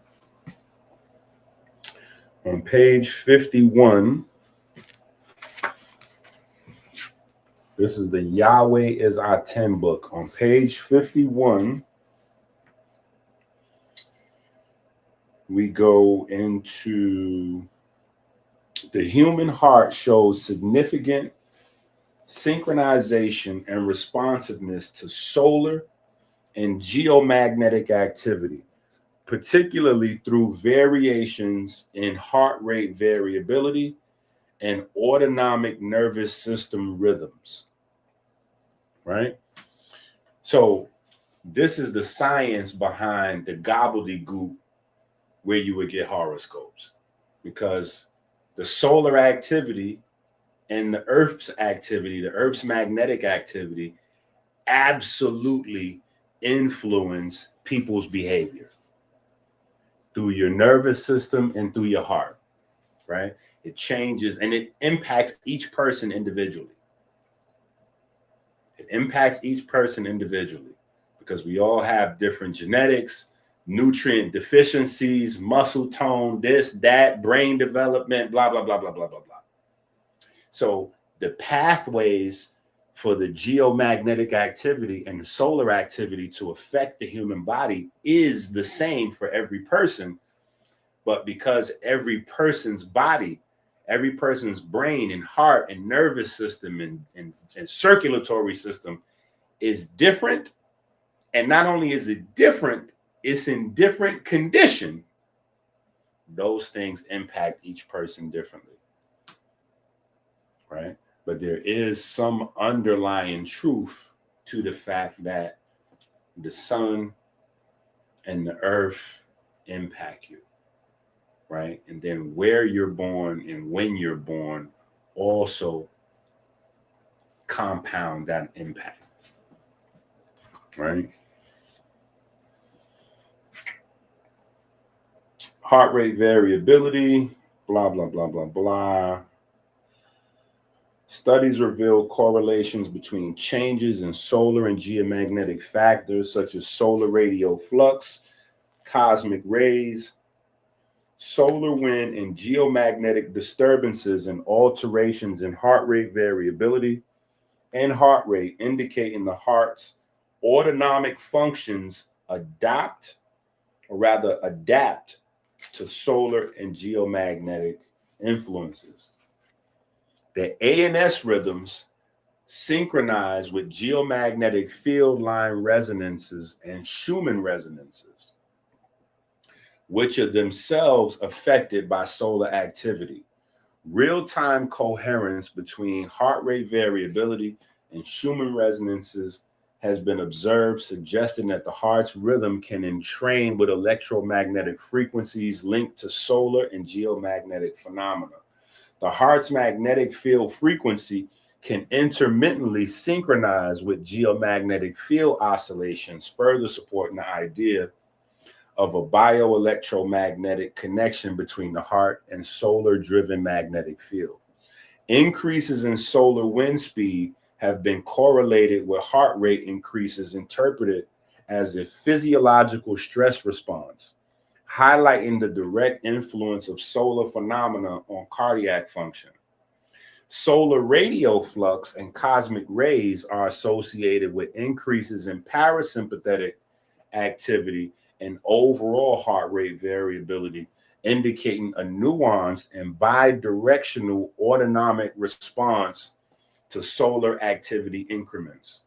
Geomagnetic storms and magnetic disturbances linked to solar activity have been shown to reduce heart rate variability and increase risk for arrhythmias and cardiovascular events, which underscore the clinical importance of solar heart synchronization effects, right? So again, we go into more detail in this book, Yahweh is Aten, right? Because there's science behind the theology. That's always one of the foundational pieces that we're trying to communicate, right? So beyond, the surface level, in many cases, ignorant competition of God concepts is science. And that's the difference between the people that don't know and the people that do know, or the inner and the outer, or the initiated versus the non-initiated, or what we would call the priesthood from the common folks, right? Your adepts versus, you know, your novice, right? The adepts would know, right? But they would use what they know in secret in many instances to mystify the people, and right? But they have predictive power when they understand, oh, okay, this type of activity is usually going to increase this type of activity or reduce this type of activity. And that's going to affect crops. That's going to affect people's health. That's going to affect how people deal with one another, right? All of these different things. So even in the Bible, where you have somebody able to predict to the Pharaoh, like, yo, I'm going to tell you like a player told me. You might want to, you know what I'm saying? You know, I think this might be getting ready to happen.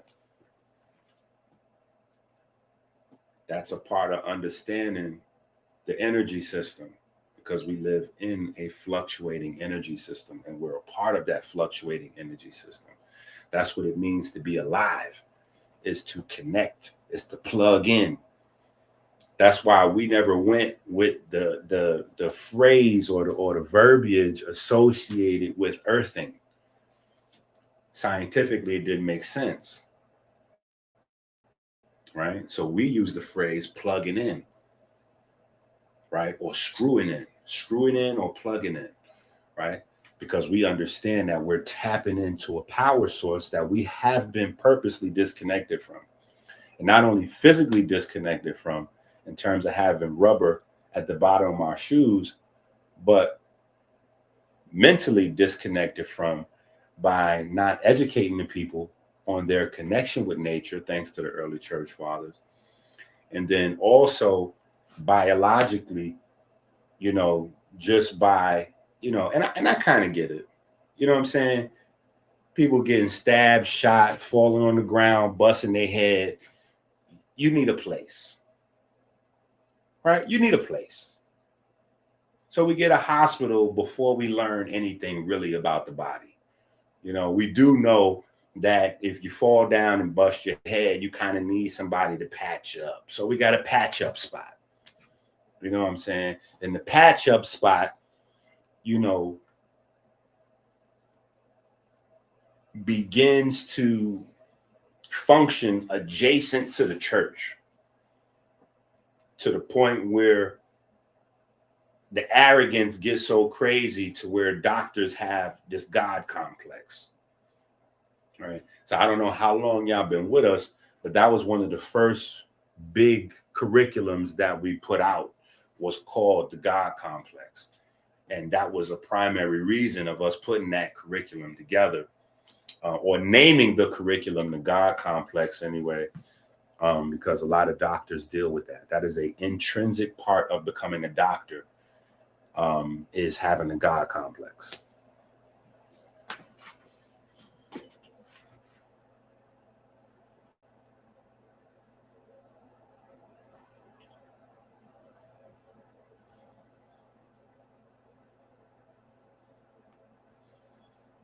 The standing waves is in the building. Listen, the standing waves.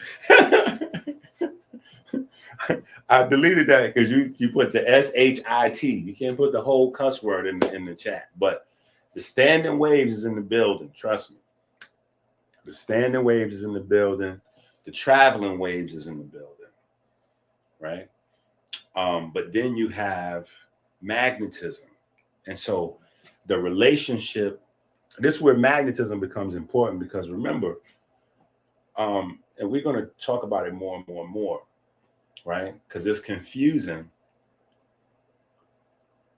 It's confusing for some people, and for the people that understand it, it's difficult to internalize that when you're talking about electricity and magnetism and even light, right?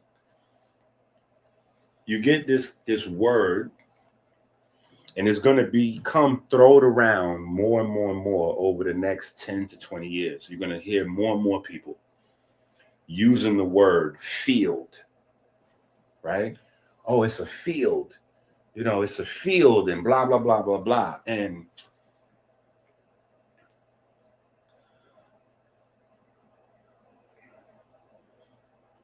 field is not really accurate. Field is not really accurate. It's just a close approximation. The same way when you hear somebody explain an atom and they say, well, an atom is 99% empty space, right? I used to say that, but it's not correct. It's just like somebody saying we burn fat. We don't burn fat, right? That's not a real thing. That's fake, right? That's fake. We don't burn fat. We create electricity, right? So when we're talking about fields, right? So first things first, when we talk about an atom and we say an atom is 99% empty space, it's not. That is a field. So the empty space is not empty space. It's full of something. It's full of something. The problem is, right? Again, we got to juggle a lot of things and put it together, right? Remember, 1765, we get medical school. We don't learn about pigment until 200 years later. So we're still understanding pigment. And at the same time, as we're trying to learn pigment globally, we still have like hotspots of institutionalized racism that you have to wrestle with. And the funny thing is, February, for the last, I want to say the last 10, 20 years, February has been less about Black history and more about institutionalized racism. And as we go on, it becomes more and more about institutionalized racism than Black history. Because nobody really needs a Black History Month. There's no such as real thing as that. But during February, you get to kind of wrestle with some concepts. You know what I'm saying? And you have to start reworking a lot of different things that have been taught. So, you know, it's good to talk about Christopher Columbus, right? Christopher Columbus becomes a great example, right? That you can use as a teaching tool in a lot of different spaces. Because Christopher Columbus is not a person. Well, he is a person, but Christopher Columbus represents a culture and a process. A culture and a process, right? That was going on and on and on and on. He's just one person of many instances, right? So he discovered America. And you're like, hold on, how you discover somewhere where people's already at? Well, it's the same way Alexander what's his name? Volta, he gets credit for inventing electricity when they already had electricity. Or, you know, what's the guy named Boole gets credit for creating binary logic when we already had binary logic and mathematics thousands of years before he was born. They wasn't even counting yet in Europe at all when we was already using binary systems in North Africa, right? So the Columbus concept of discovering something that somebody was already, that also applies to intellectual property, not just real estate, right? So February gets to be one of those places where you get to kind of walk through some things and have some tough conversation. You know what I'm saying? And it's expected. You could do that all year long, but, you know, it's expected in February. You know what I'm saying? So you just got to watch out, because you don't want to say nothing at school or at work that's going to make you a permanent op. Because in school, you got to be cool with your teacher. Your teacher doesn't have to, you know, your teacher has to give you a certain grade, but that's always with rounding up or rounding down. If your teacher like you, your grades will always be rounded up.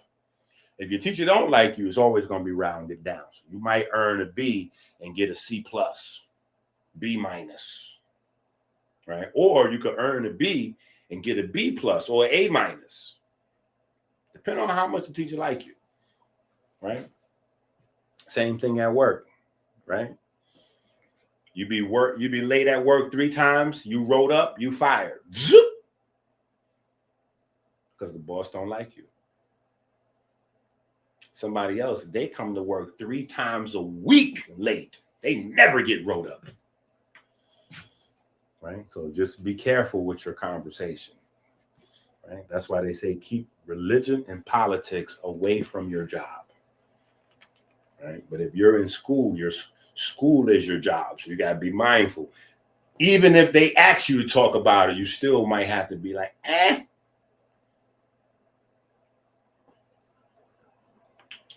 you can't handle the truth.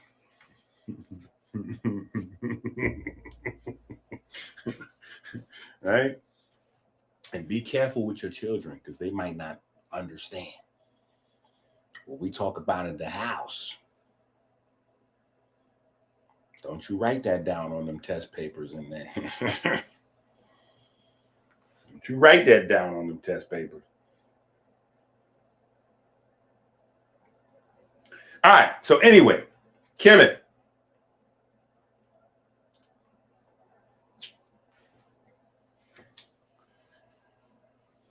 Ray, since you asked, Ray represents the traveling wave.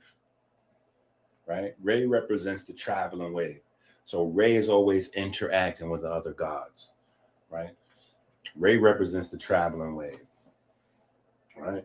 And so when we have the solar bark, Ray is traveling throughout the magnetosphere and the upper layers of the atmosphere. Right? Ray is interacting via the jet streams and the atmospheric rivers. Right? Now, a PEP represents the chaos and the turbulence in this system. Now, something that's interesting, which adds more science to it, or more of a scientific tone to it, is that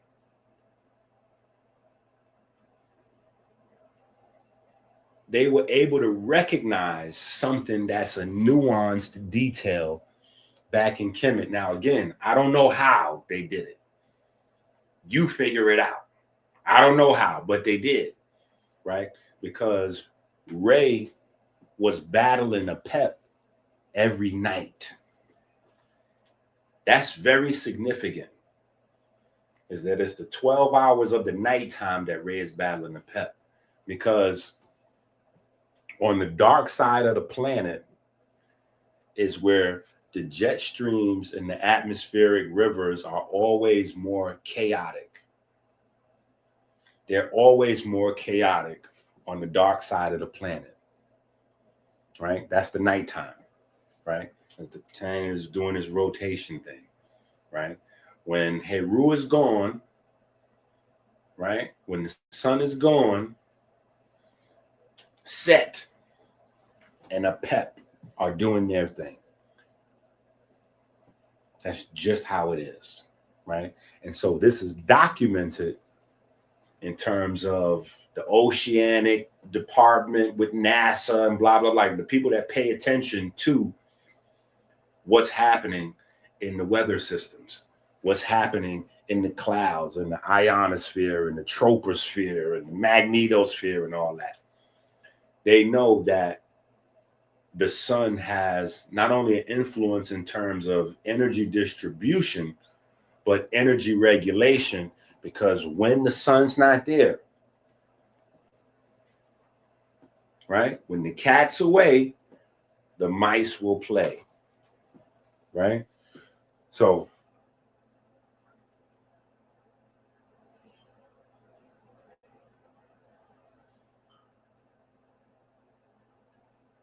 the Kemetic texts describe the fish trap as nets, snares, enclosures, right?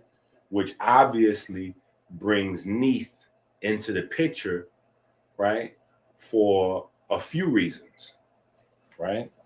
Because she weaves the thread, she weaves the nets, and then she's also associated with these arrows, which is what the system is that we have, right? Catching these particles that's being shot at the planet, all right, or shot out in space, indiscriminately, depending on how you view it, right? Catching them and then funneling them.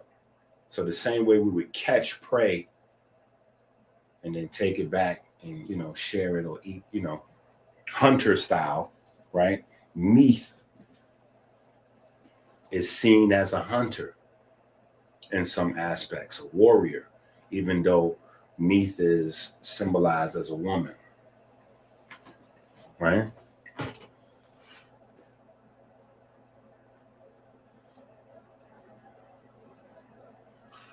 So this is why solar activity matters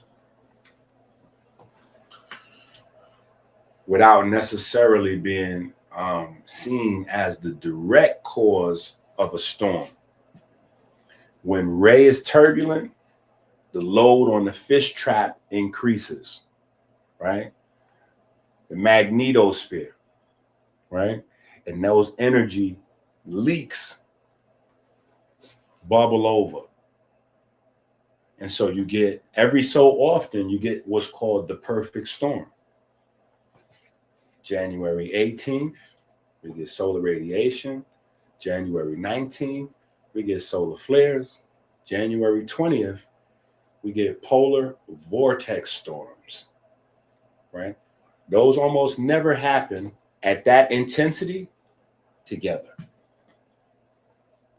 Almost never, right? Almost never, because technically they're supposed to only happen, like for instance, when we look at the flares, it's only supposed to happen 3 times a decade. 3 times a decade just for the flares alone. So you're talking about, I don't know, somewhere around 3,000 days, right? 3,000 days. So once every 1,000 days, you're supposed to get an intense solar flare. Once every 1,000 days, right? Interesting that one of our days is supposed to be 1,000 days anyway.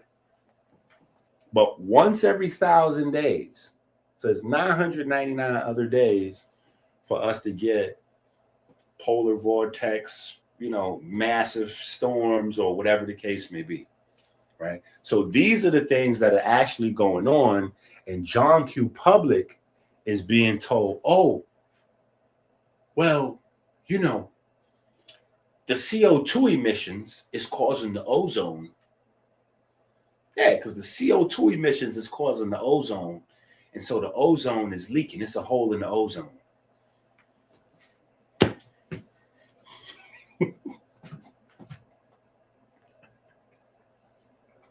Yo, y'all gotta watch these children's movies. I'm telling you, because the Wizard of Oz movie was crazy.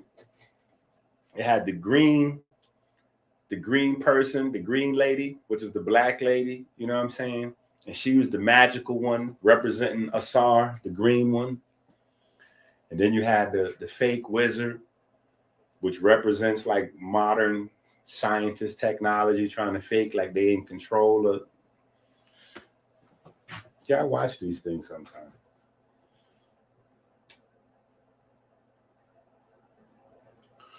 So anyway, when Ray is turbulent, the load on the fish traps increase. The magnetosphere tries to compress this energy, but you get leaks and overflows. Power grids experience geomagnetic extra energy. You see, you get the volcanoes exploding, right? Kemetic theology tracked this and taught in narratives, right? Everything, story time, right? Story time. You got Ray flowing, And then you got a PEP, resisting organization, right? Because when you're dealing with these forces, that's what the fundamental argument is when you get into science anyway. That's why you have creationists and evolutionists, right? You have the God people who are really talking about the ability of force to self-organize. Intrinsic intelligence in energy. Energy is intrinsic intelligence. And then you have the evolution people, which are saying, no, there's no such thing as intelligence outside of us. We're the smartest things around. There's no intelligence in energy. There's no intelligent force outside of the earth.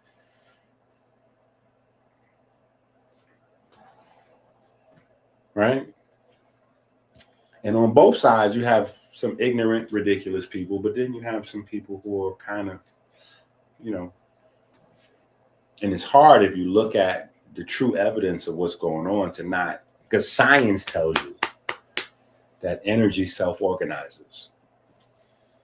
So a PEP is the resistance to that self-organization, right?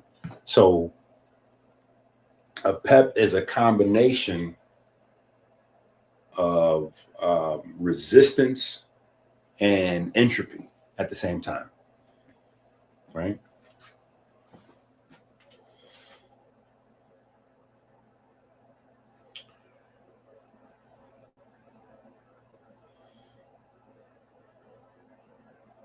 Now, if you go into the coffin text,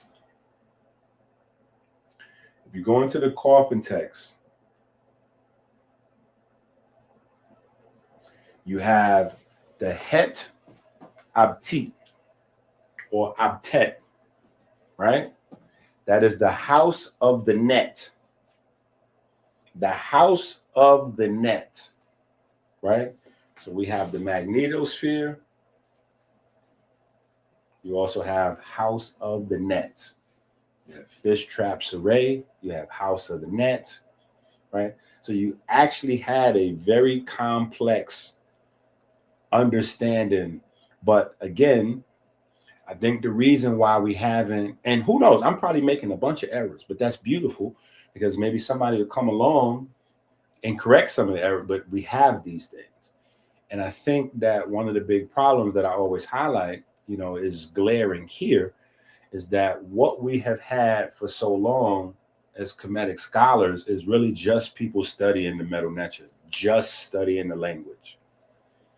They weren't studying the medicine from Kemet. They weren't studying the surgeries from Kemet. They weren't studying the math from Kemet. They wasn't studying the logic from Kemet. They weren't studying the geometry from Kemet. They weren't studying the meteorology from Kemet. They weren't studying the you know what I'm saying? Like so many different sciences they had, you know, in order to say you're a scholar of a whole entire culture, you have to be familiar with all of those things, not just one aspect, all, right? You can't say you're an American scholar and you don't know who Abraham Lincoln is, or you don't know what an apple pie is, you know, symbolizes to the country, or you never heard of, you know, Bruce Springsteen or Elvis or whatever, you know what I'm saying? Tupac, you know what I'm saying? Like certain things that are important to the American culture, whether it's Martin Luther King or, you know, JFK. This is a part, all of these are different facets of American culture, right? Silicon Valley, the history of Silicon Valley being radar or microwave valley, right? You need to know that, microwave valley, right? You need to know, like when you look at today, they just had a massive recall and class action lawsuit. I don't want to get this wrong. I forgot what kind of birth control it is. There's one of the birth controls. They had a whole big thing. You know, out after all these years, they saying that it's, you know, they admitting that it causes whatever problems in women and babies and all of this, whatever. Right? Now, again, the whole purpose of understanding these systems is to predict cycles, pattern recognition, right? And so when you study history, it helps you. Now, you don't necessarily need the history. You don't need the history, but the history sharpens up your ability to create predictive models. Meaning, if you understand the human body and how the human body is supposed to be in sync with nature, you can predict. Anytime you go outside that, there's a chance that you will create a problem. You can leave that right there. Then you can go a little further and go, different parts of the human body has different purposes. And so they're supposed to be used like this.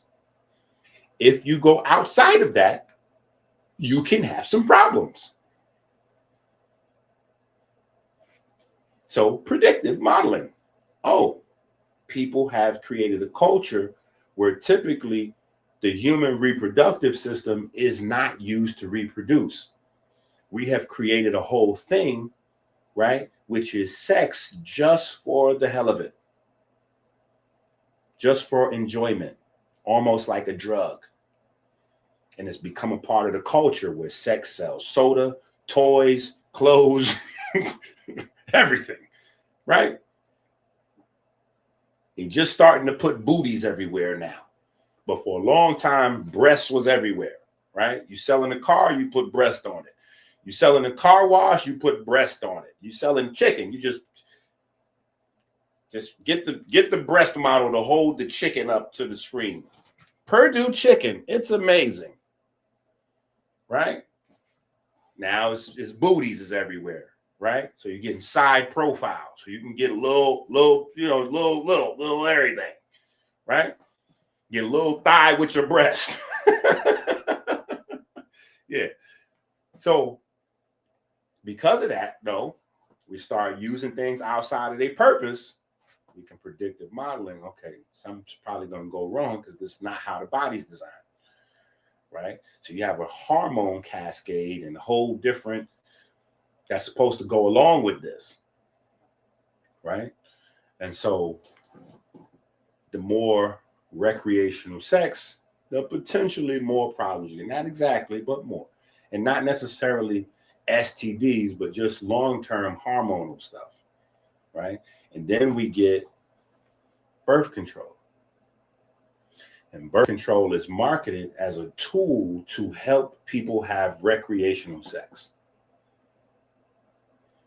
But, so in the short term, if you understand pattern, we go, oh yeah, that's probably not going to be that good in the long term. I don't know a lot about that, but I don't know. I don't know if I want to, I don't know. It could be a little crazy. Then if you get the history will add more information, right? You learn about Margaret Sanger, laying the foundation for the Nazis, forced sterilization. So this birth control wasn't even created. It was marketed to help you have recreational sex, but it wasn't created for that purpose. It was created to sterilize populations or to slow down the reproduction of unwanted groups of people, right? So then when you think of that, you go, oh, wait a minute. So yeah, so it's a no-brainer that I probably shouldn't have used something that was created to sterilize me. I mean, not if I don't want to be sterilized. Just saying. If you want to keep that thing working, right? And some people might say, oh, well, I already had my 2 children. I don't want no more babies. Or I already had my 8, 10, 12, 1 child, 3 children, whatever. Forgetting, or maybe they never knew because they never learned that your reproductive system is not only for you to reproduce like in kind. Your reproductive system is for you every single day. because you got to replace all the cells in your body. So it's not just for you to make another human, it's for you to constantly remake yourself. So the healthier your reproductive system is, the healthier your production of new cells is every day. Every day you have to make billions and trillions of new cells.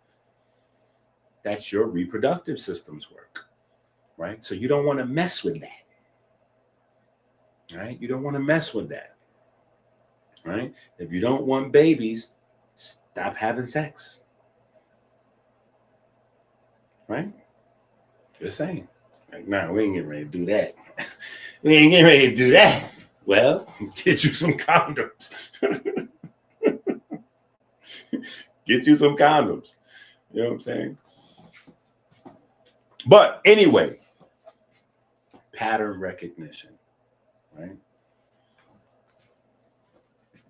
So we have the het abtit or abtet, right? Which is the house of the net, right? And this is an intermediate enclosure in the operational zone that, whereas the duat would be outside of the planet or the outer part of the magnetosphere, this would be the zone between the magnetosphere and the ionosphere, right at the foundation of what we call our atmosphere, right? So it might even be better to find a picture of it real quick.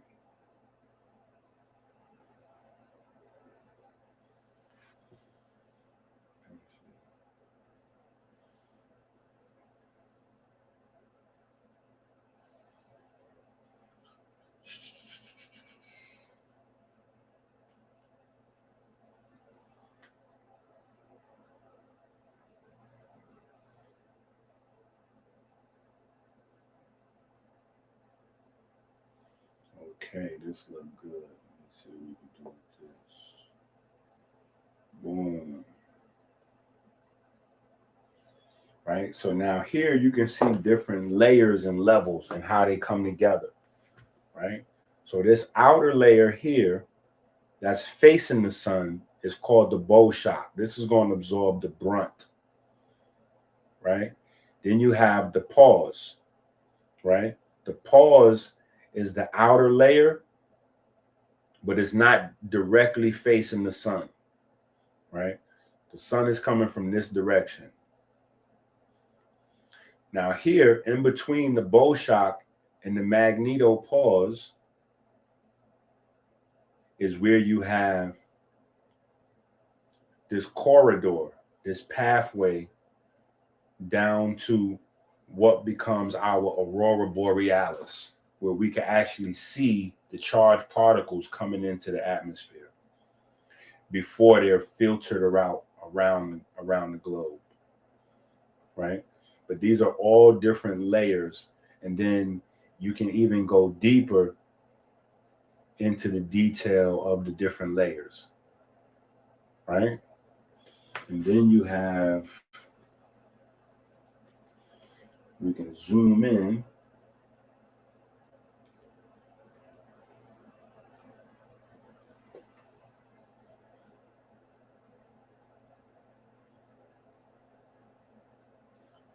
Let's see how this one looks.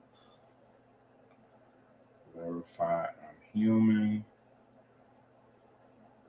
Deal with these cookies. Nope. All that just for this picture. And still can't get the picture. They trolling. Wow. I done accepted some cookies. Oh, here you go. Perfect. It's not that clear though. Yeah, see, this begins to become madness. This gets to becoming madness here. right? This definitely gets to becoming madness, right? But this is that pathway to the polar cusp where you see energy coming in, and then you see one arrow here where energy is coming in, and then you see another arrow where energy is coming out, right? You see another arrow here where ions can escape, right? So it is a sharing that's happening where we're getting energy coming in, we're getting water to come in, but we're also leaking energy and water back out into the surrounding space, back out into the magnetosphere, right? So this is that pocket, though, of heavy activity where the magnetosphere operates with the ionosphere, right?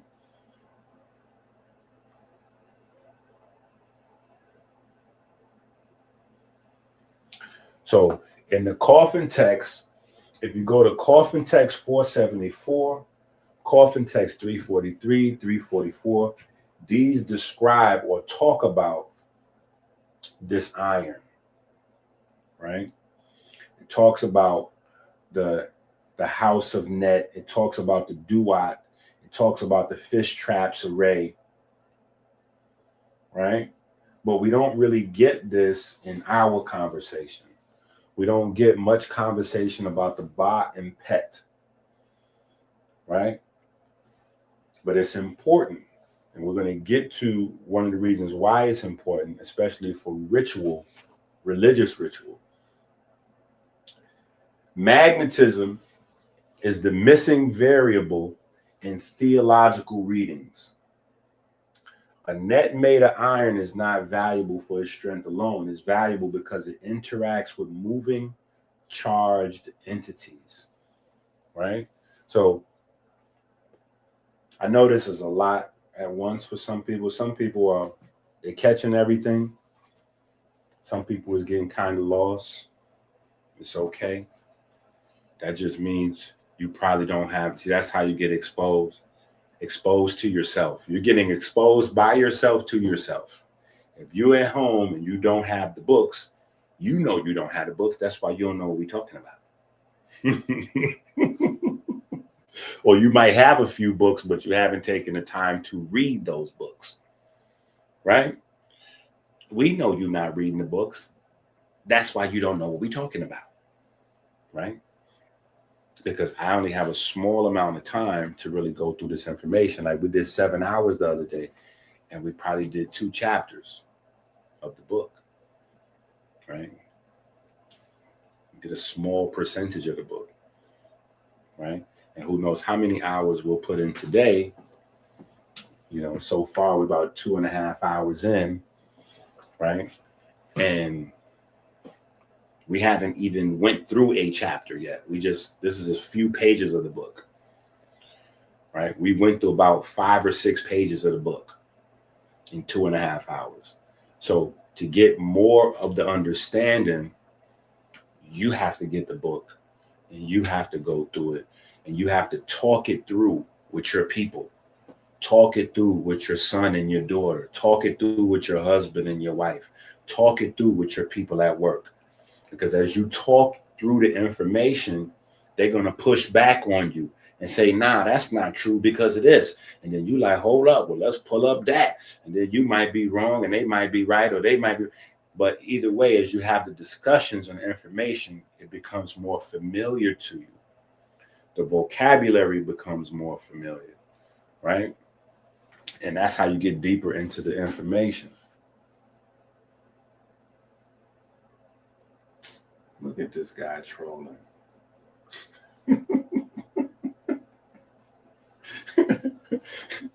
I need a book voucher. Man. Trolling.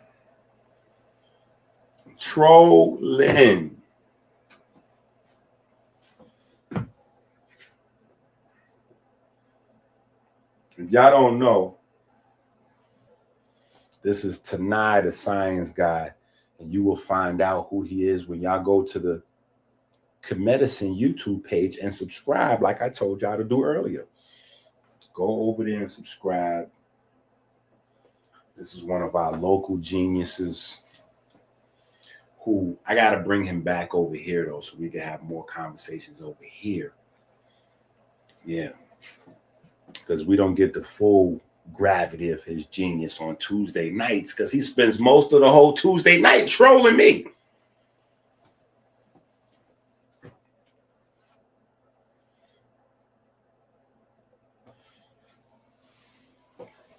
But you get the books, you're able to, you know, take your time and go through it. Because no matter how much time I put into it here, it's not going to be the same. Right? So, again, just going, bringing it full circle, an atom being 99% empty is not accurate. That emptiness is fields, right?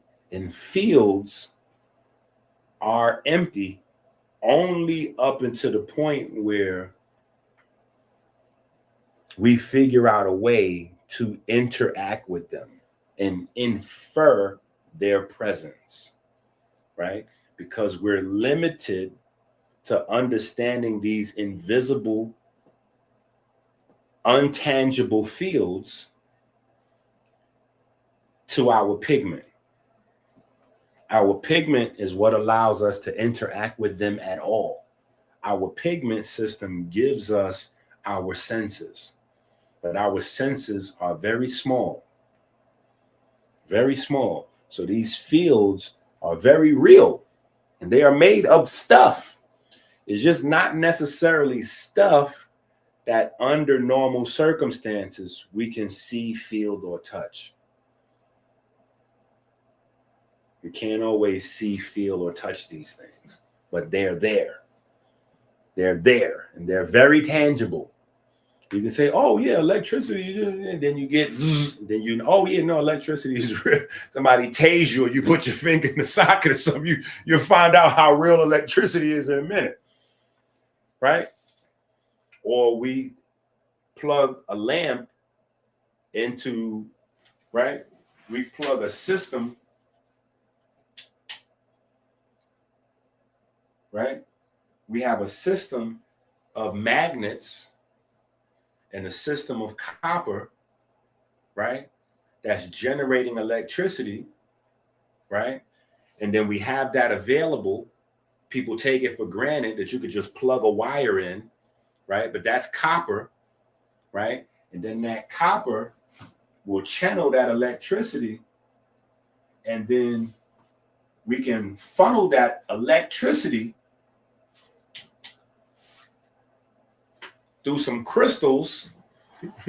We can funnel that through some crystal. We can funnel the invisible nothingness through some rocks, through some crystals, and transform that electricity into photons or into a different type of field activity, right?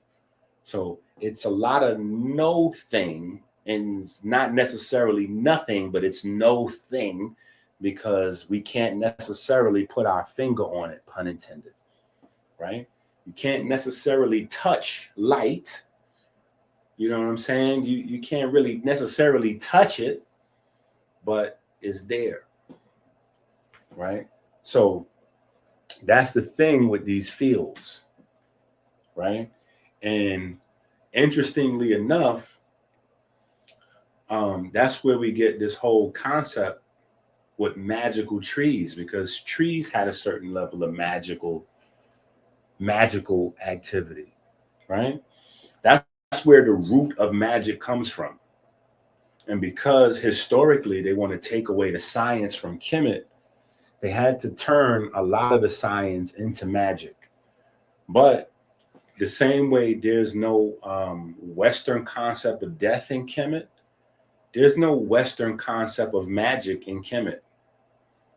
So anytime somebody's saying that they was doing magic in Kemet, that's really them being overtly or inadvertently disrespectful. because nobody in Kemet would say we're doing magic. What they would say is what we're saying in modern science. We're working with invisible fields. We're working with invisible fields, right? Action at a distance, right? When you have electricity, electricity pulls things to it. When you have magnetism, you have the same action on particular substances, though. They function on particular substances. They can create heat, they can generate light, but these are invisible things. Most light is invisible, right? Sound is invisible. You can't see sound traveling.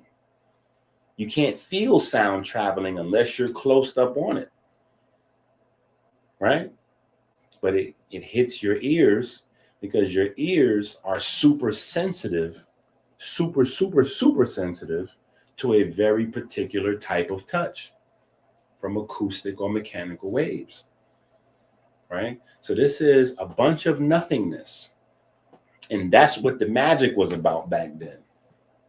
The unseen becoming and affecting the seen. And these things were relegated to divine activity. So there's really no such a thing as magic as much as there is words of power, because vibration and sound was a way that you could project into these fields and get some activity. So you can interact with these fields with sound. So sound becomes important. Sound becomes divine, right?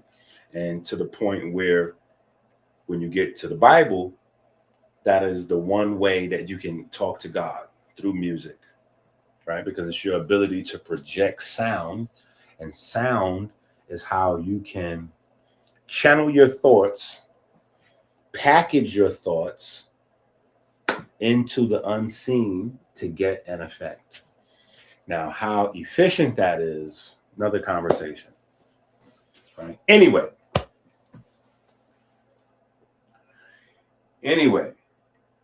magnetism is the missing variable in modern theology. A net made of iron is not valuable for its strength alone. It's valuable because it interacts with moving charged entities. In physical terms, charged particles do not move freely through a magnetic field. They spiral, they slow down, they divert, or they become trapped. That's exactly what the coffin text is describing happening to the hostile forces in the Duat. They are not destroyed, they are captured, bound, and rendered non-destructive. This is what your magnetosphere does.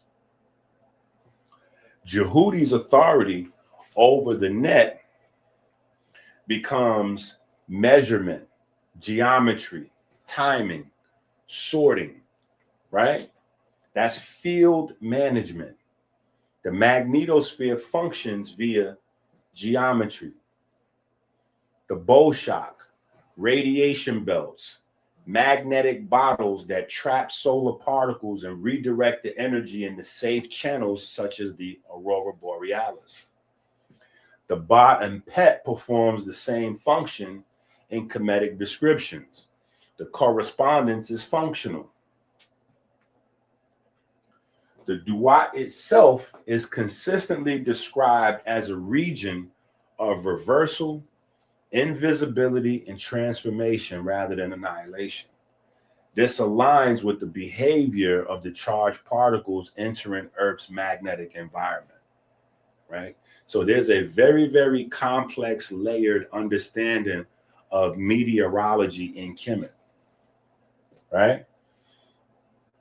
Going back to coffin text 343 and 44, they're describing hostile forces being caught and weighed, right?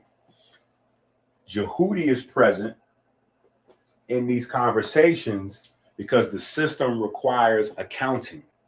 measurement, right? This is why our math book, right, Seshat, right? Seshat is Jehudai's wife, right? And that's why when you see we have the music videos has Jehudi in his baboon form, right? And then Seshat, right? Because the baboon form is how they spoke of the mental aspect. You know, it's not like, oh, they saying what Unk's saying. Oh, we came from monkeys because Jehudi is a baboon. I've heard that argument before. Kemet agrees with evolution because Jehudi is a monkey. He's a baboon, so we came from monkeys. Hold on. You can't use that. You can't use that. Because why we didn't come from falcons. Heru was a falcon. We might as well say we came from falcons. Right? Or leopards, because anyway, the choice of iron in the text is decisive because iron meteorites were known back in the day. That's one of the problems that we have today, is that we think the stuff that we find in today, like when we find fossils, it was not possible for people to find these things 1,000, 5,000 years ago. Anything we have access to as a natural resource here, every group of people have had access to, whether it's a meteorite, a fossil, algae from the ocean, or whatever it is, right? It's been here. It's been here, right? It's been here. It's not possible to develop your society to a high space and not understand amber coming from a tree. Right. Now, maybe you may not know that amber comes from a tree.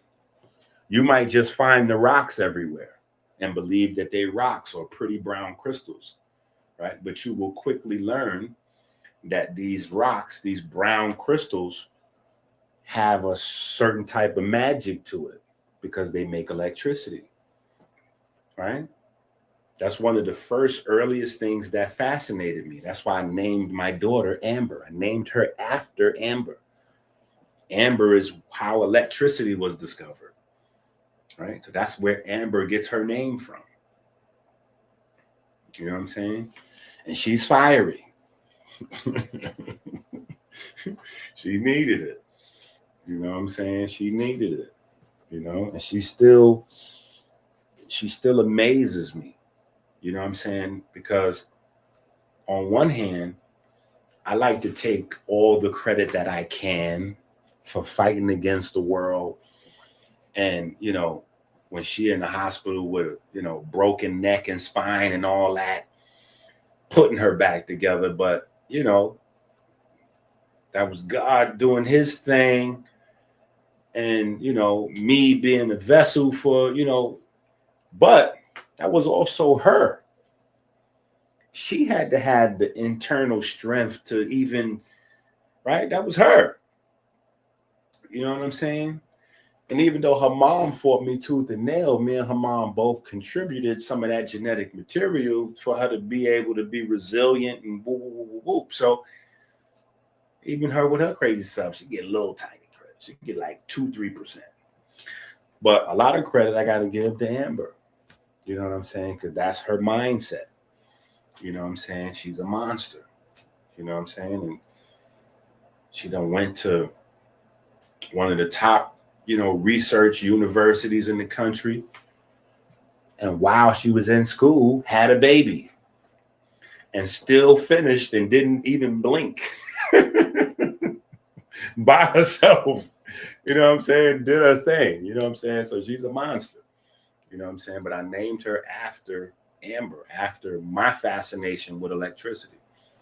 Right? And so amber was used in Kemet. It was used in jewelry, used in talismans, right? It was used for that purpose, right?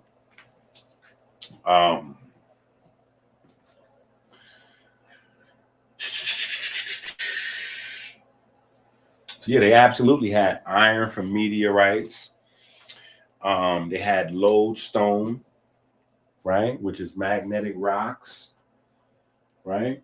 So they understood these unseen forces from a multitude of different levels, right? This is why your priestly class is also your scientist. This is a group, right? That's another thing that's difficult with understanding Kemetic culture. The priests are the scientists. They are the doctors, the sunus, the mason, the builders. This is one group. To where today we have a lot of beef and conflict between the quote unquote scientists and your imams or your rabbis or your pastors or reverends or whatever, however you would classify your holy men today, right?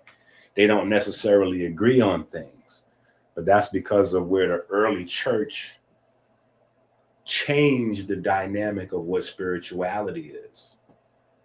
And this is why, again, people was banned from reading the Bible, right? Not just slaves. People was banned from reading the Bible hundreds of years before the Dutch East India Company and American slavery and all that even popped off. Before they even invented the concept of white people and black people. That's an invented concept, right? That's a very much an invented concept, right?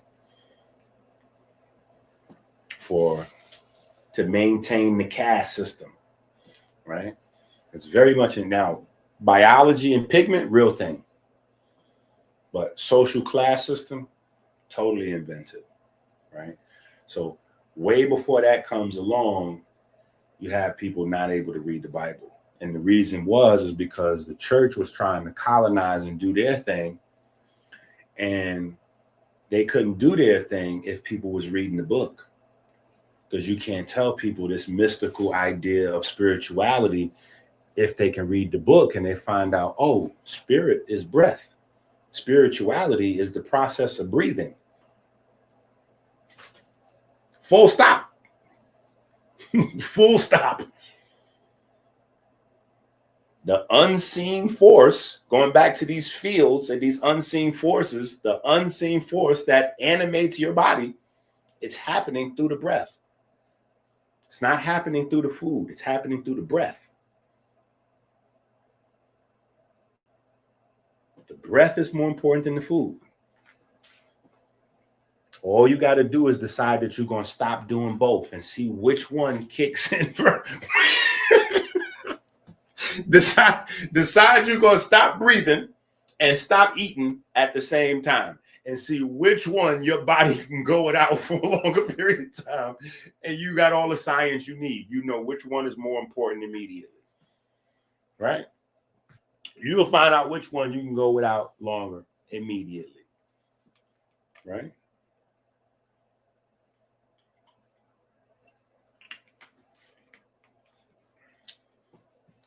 So all of this is important for when we get back to our organized classes. This is all immediate information that you need to know in real time, so that way when we go back to the anatomical studies more specifically, it's going to hit way different. It's going to hit way different. You're going to look at a blood cell way different. You're going to look at a neuron, a nerve. You're going to start to feel like more spiritual yourself. Because when you really understand what's happening, each thought that you have, sometimes you will just look at your own body in amazement.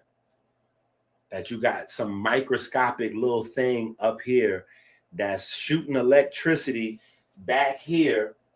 And then that electricity is going down here. And then you got wires from there coming out. Like, it's crazy. It's crazy. Right? So this is why back then there was no separation. Again, the priest and all, this is a group, because they're learning all these things together. All these things are being learned together, right? They're learning about these unseen forces, and some of them are stable. right? They don't move, right? So that's where you kind of get a field. That's where you start to originate the idea that later on gets formalized, and we use the word today, field, to describe it, right? A field is a force that's not really moving. A force is a field that's moving.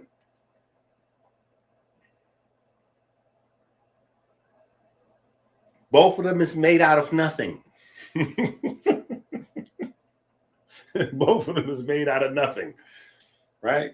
But that's the whole concept of ancient magic, which today because we're in colonization time, so we want to make it seem like Western academia is more intelligent, powerful, et cetera, than the world that came before this one.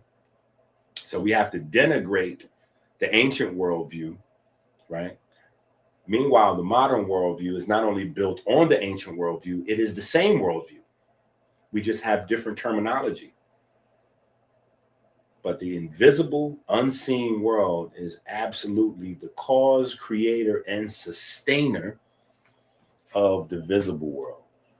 And that is the core of what's in the Kemetic Meterology, is understanding with specificity how the unseen world is filtered into the seen world, and how that cycles, how that pattern of energy becoming mass, and how that mass becoming matter, and then that matter going back to mass, and then going back to energy, how those cycles have patterns.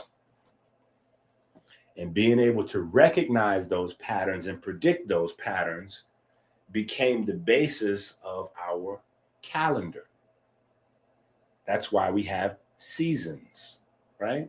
That's the most basic level of being able to understand that pattern of energy becoming mass, becoming matter, and then matter becoming mass, becoming energy, right? We get seasons. And where do we get the seasons from? Well, the seasons come from, again, observing what? Our distance from the sun and the activity of the planet. So now we start to get into geometry, right?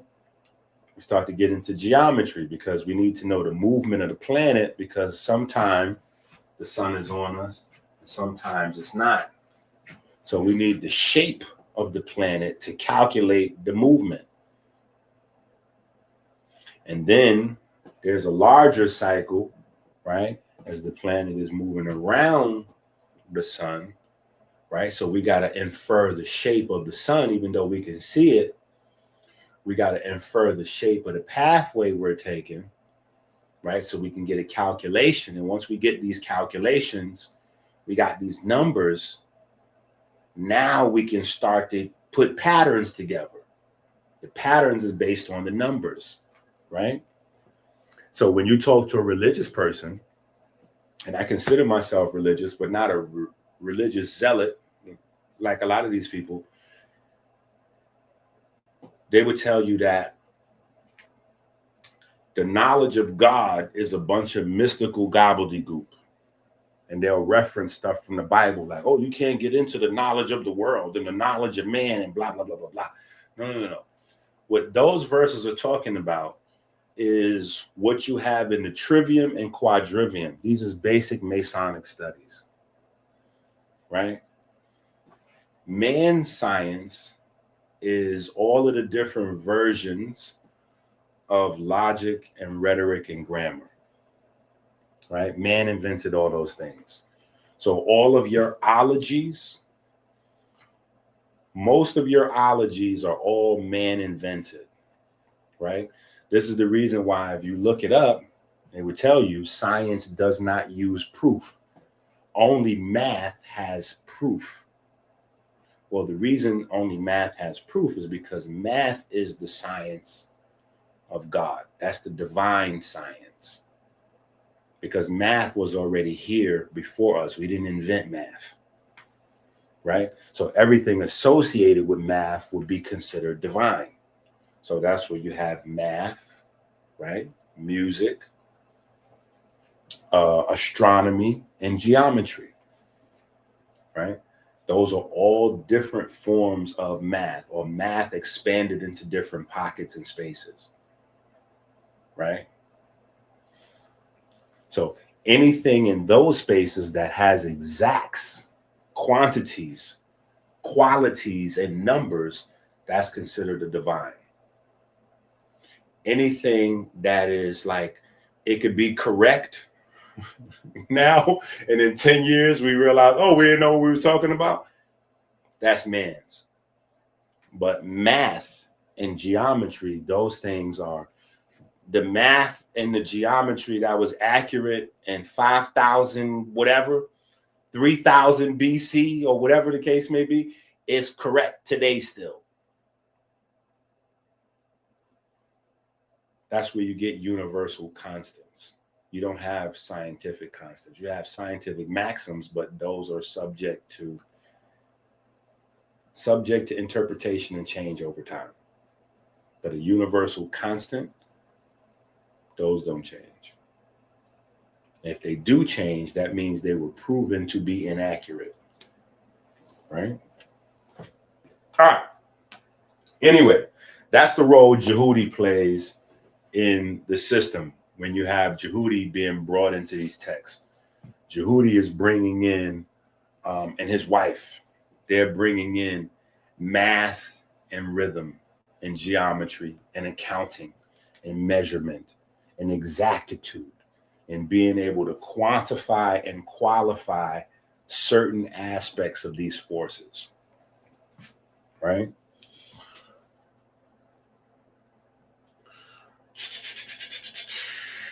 All right. So when solar activity increases, the magnetosphere is compressed, energy penetrates deeper into the system, the net is pulled tighter, the hostile forces wrestle, they testing the integrity of the net. Like if you get captured, you're going to be trying to wriggle your way out, right? So this is why you have Jehudi invoked in these moments of cosmic imbalance, right? To identify, to measure, to calibrate, to add in order, to bring in wisdom, right? Because once you have order, you have organization, right? You have ma'at again. You can't have ma'at without order, organization. But order and organization implies wisdom and knowledge and information, right? So that's where Jehudi comes in and Seshat comes in, right? The iron net of the duat is a magnetic structure. Jehudi is its regulator.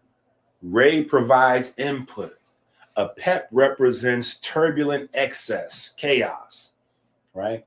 The net determines whether excess becomes light in the sky or catastrophe on the ground, right? That excess energy in the magnetosphere in a couple of days, couple of weeks, or a couple of months, that can become your snowstorm.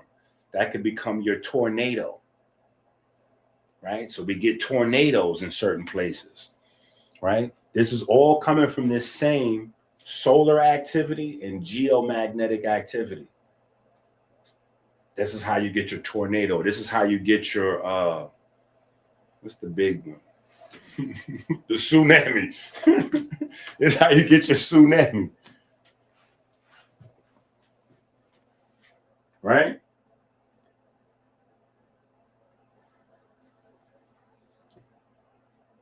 So again, we're putting the science back into the theology. This is how theology is really originally supposed to have been taught and understood, right?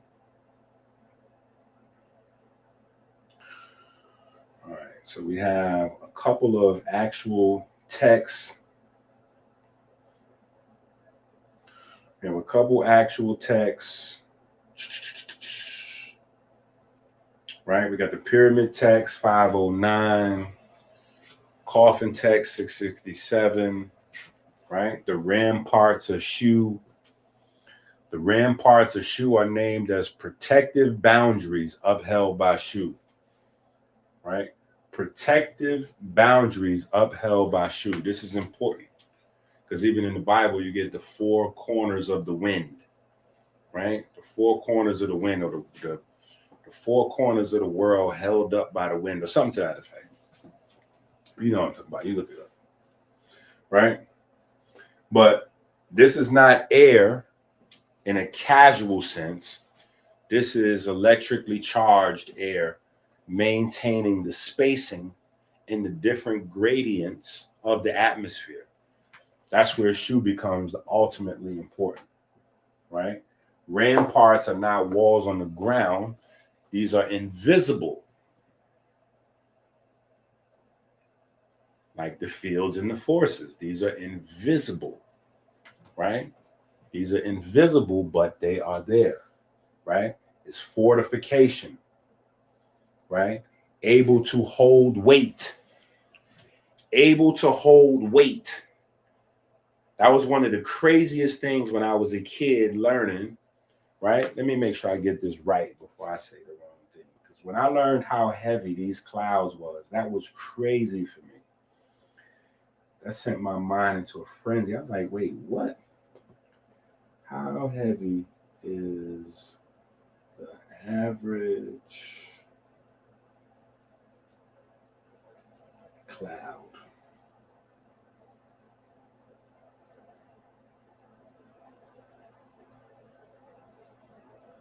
Okay, boom. Craziness. Craziness. As a kid, I could not wrap my mind around that. Because we used to lay on the ground and look up at the sky, at the clouds, right? And to think, I couldn't conceptualize the fact that one elephant could be held up in the sky, let alone the fact that each cloud could weigh anywhere from 100 to 300 elephants. 100 to 300 elephants per cloud. Per cloud floating in the sky. That was crazy for me. That was crazy for me as a kid trying to figure that out. Like, how is that possible? Right? Much later, you know, going into higher levels of schooling, obviously, and just getting deeper into the reading,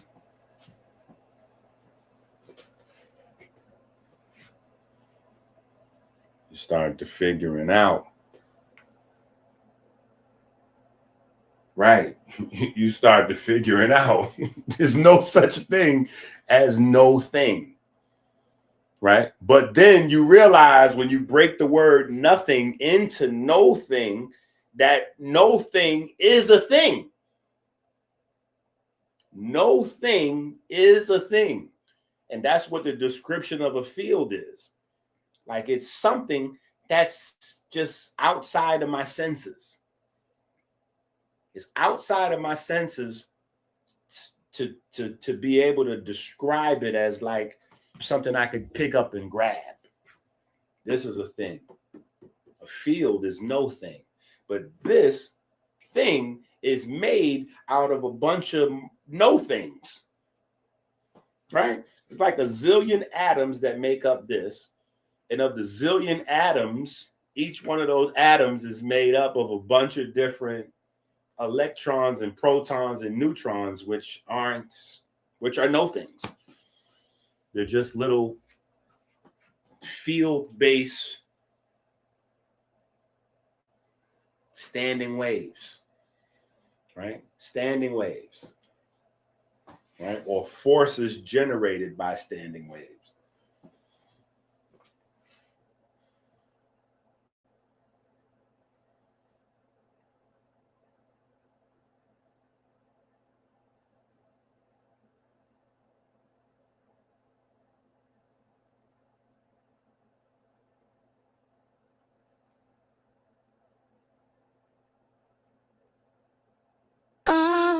In the beginning was the wave.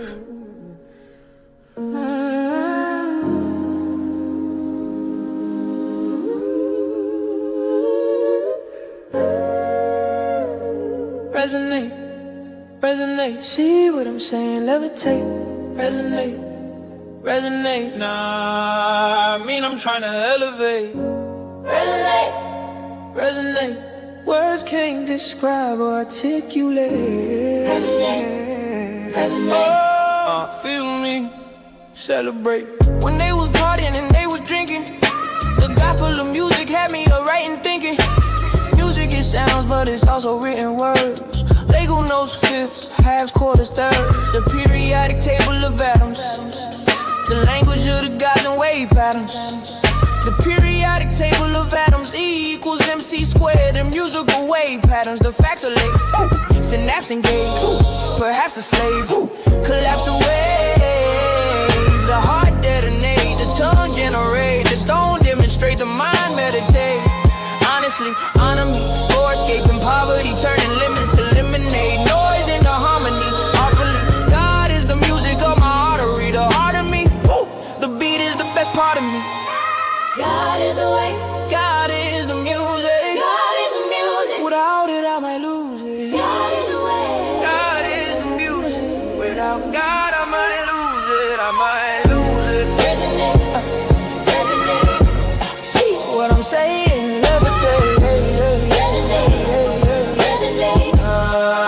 I mean I'm trying to elevate.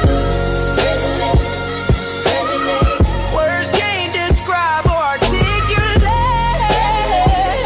Resonate. Feel me, celebrate. My thoughts don't make sounds, but I can still hear them. Periodic table waves to the inky theorem. You never seen God, but you fear him.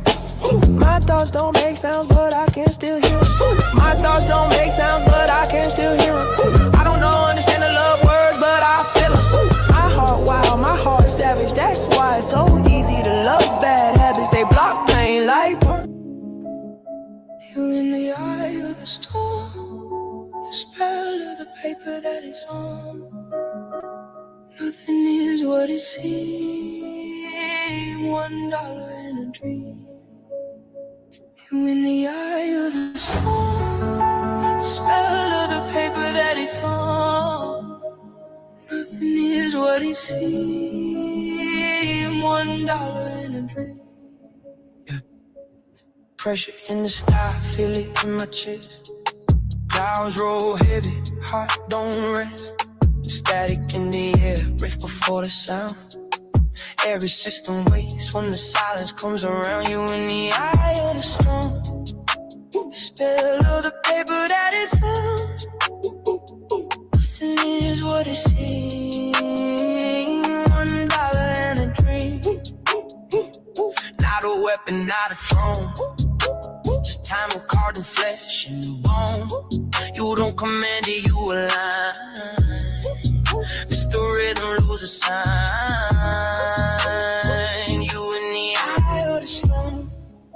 Spill of the paper that is on. Nothing is what it seems. $1 and a dream.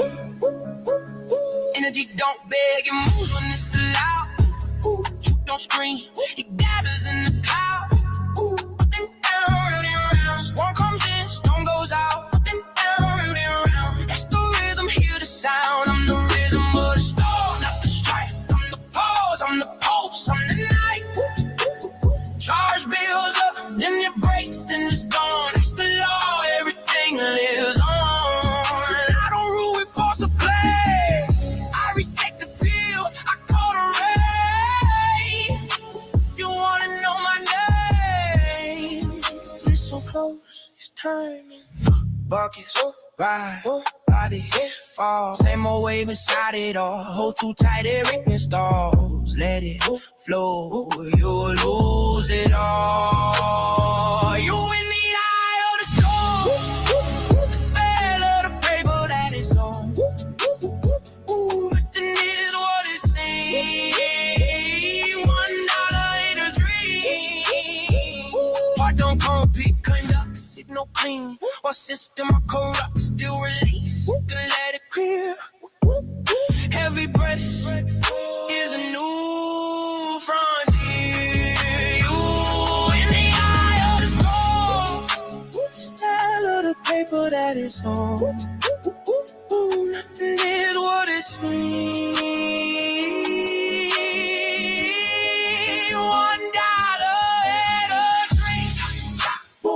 Storm go dark, flowers bloom.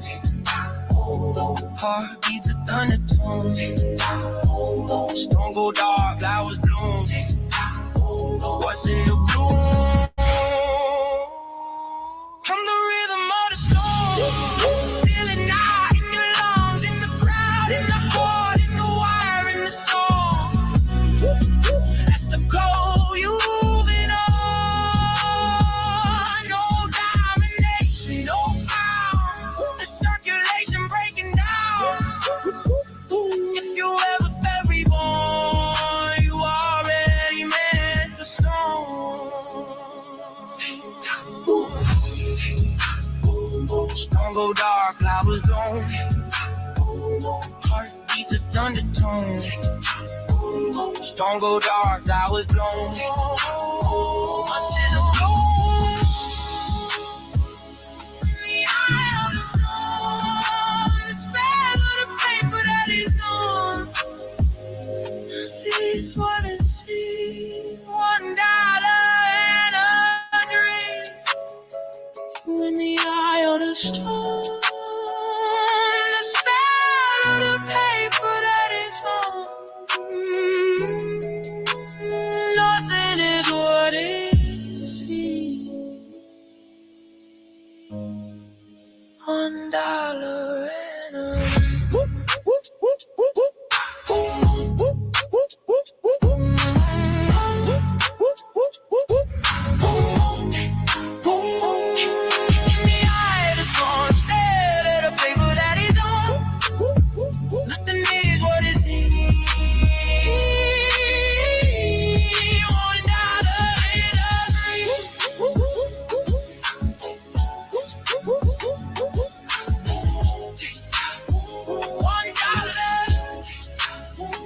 in the eye of the storm, the spell of the paper that is on. Nothing is what it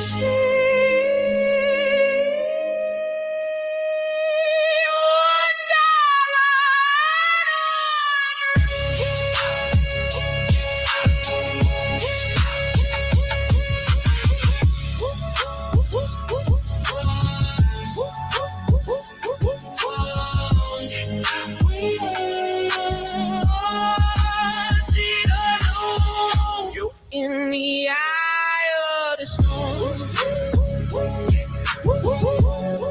the spell of the paper that is on. Nothing is what it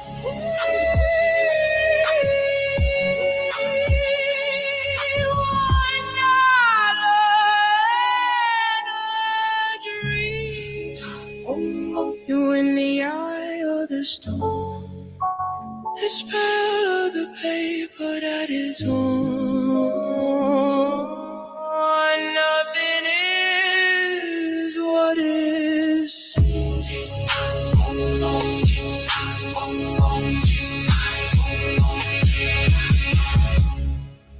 You in the eye of the storm, the spell of the paper that is on. Nothing is what it seems.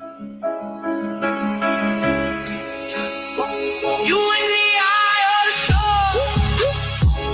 You in the eye of the storm.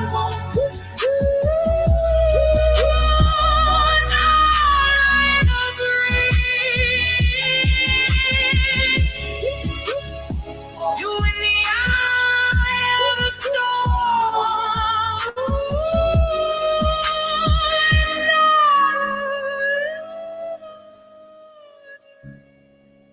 You in the eye of the storm, the spell of the paper.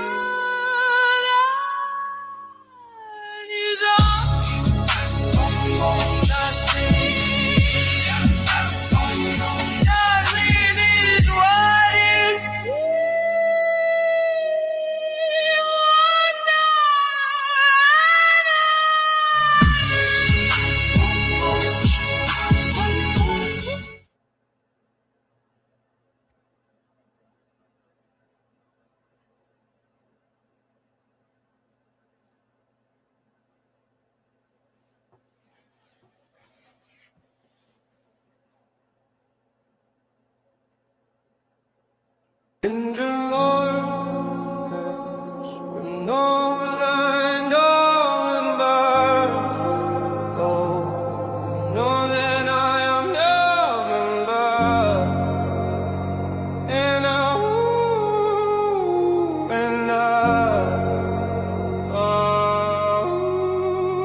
we give thanks and praise to the Most High God for the divine spark that set our cells into perpetual motion. We give thanks for the magnetism of the Most Holy, the magnetism that repels and attracts the ferry boats of light 60,000 miles every 60 seconds throughout our vessels and caves.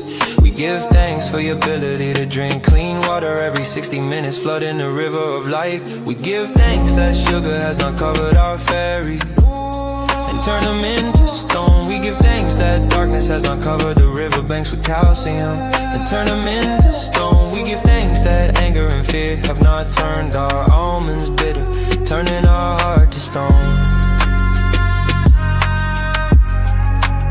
We give thanks for smooth sailing upstream through the valley of death, through the superior vena cava into the right atrium. We give thanks for smooth sailing around the heart through the corona crown, joining the vortex in the right atrium. Yeah. We give thanks for the perfect black solar repeater that induces the primary electromagnetic wave, opening the mouth of the Kodesh.T. We give thanks for the mechanic predictors when the mouth of the Kodesh.T closes. We give thanks to the ray wave reflecting on the semi-lunar valves, opening a pathway to the vineyard. We give thanks for the mechanical wave produced when the lunar gate to the vineyard closes. We give thanks to the Most High God that provides the light in our breath and the light in our breath. We give thanks for the finned olfactory system that makes our grapes ripe with light. We give thanks for the jet pillar that provides us with a stable fleet of ferry boats to dock in our vineyard. We give thanks for smooth sailing through the pulmonary vein into the storm of the left atrium. We give thanks for the perfect black solar repeater that induces the primary electromagnetic wave, opening the mouth of the Kodesh.T. We give thanks for the mechanical wave produced when the mouth of the Kodesh.T closes. We give thanks to the ray wave reflecting on the semi-lunar valves, opens a pathway into the holy royal arch of the Waceptra. We give thanks for the magnetism of the Most Holy, the magnetism that repels and attracts the ferry boats of light 60,000 miles every 60 seconds throughout our vessels and caves. Amen.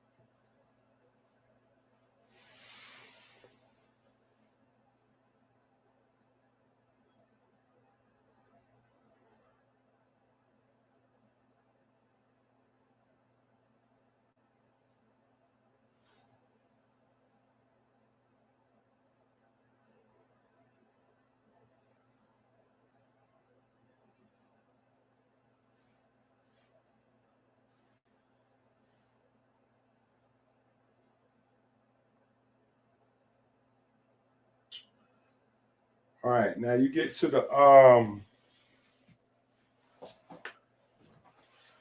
you get to chapter 64.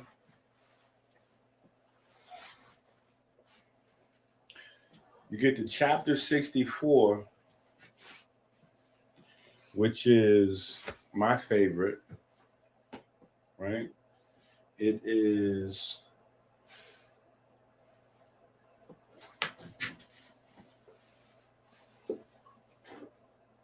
not that version. I need my book.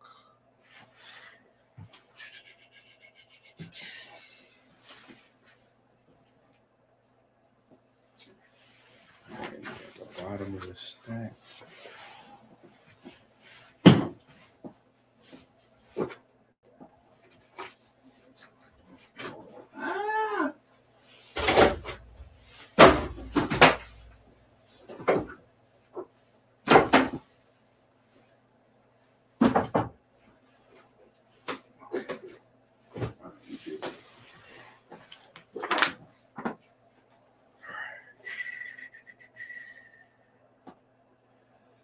Chapter 64 is in this book. It's a very important chapter, right? Chapter 64 is so important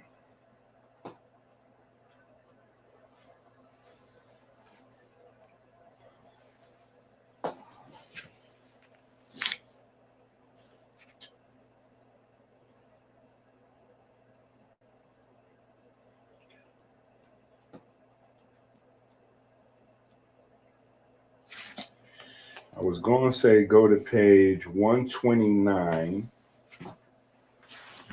in this book, but no, 129, we're talking about chapter 64.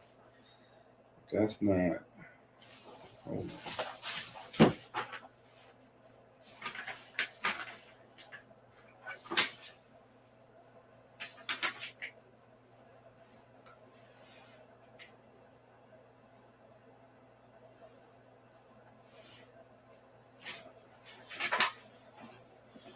Okay, I think it's page 305.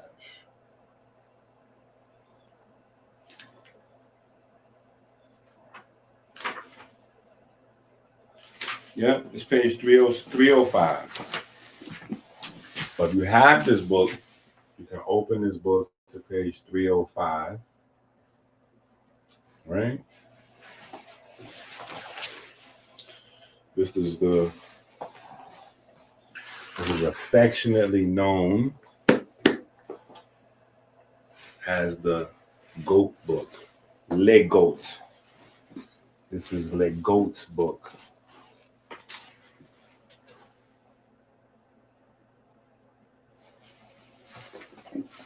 Yeah, we got that prayer out the way.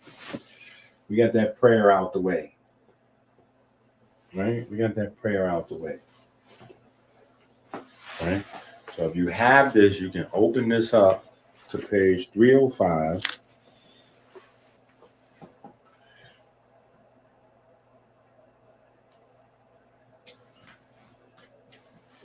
And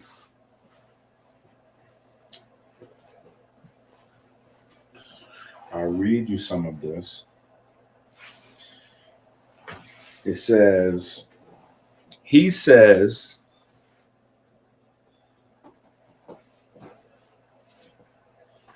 utterance for coming forth in the day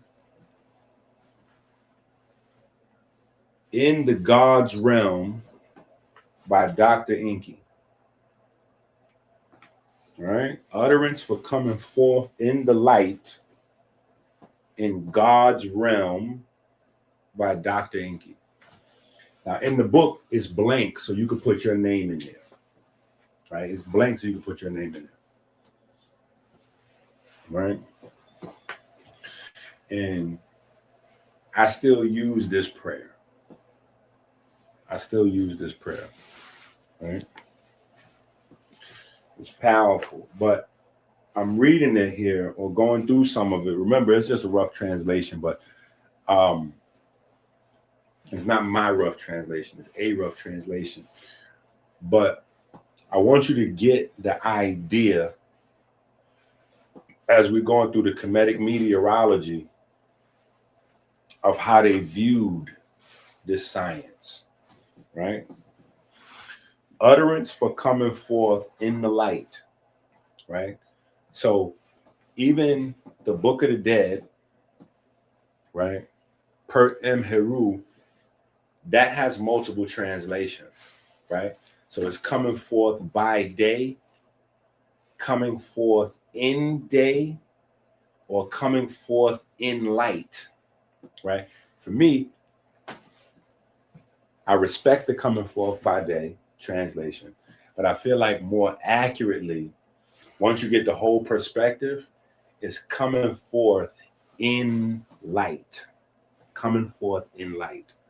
right? Because it's talking about that process of the unseen becoming seen, right? What modern science recognizes E equals MC squared for, right? E equals MC squared is coming forth by day, right? Much simplified version. because you got a whole compendium of text, right? But that's what that book is talking about. How the unseen becomes the seen and then becomes the unseen again. So energy becomes mass, becomes matter, which then becomes mass and then becomes energy again, right? Utterance for Coming Forth in the Day in God's Realm by Dr. Inky. He says, I am yesterday, today, and tomorrow, stranger to his birth in time.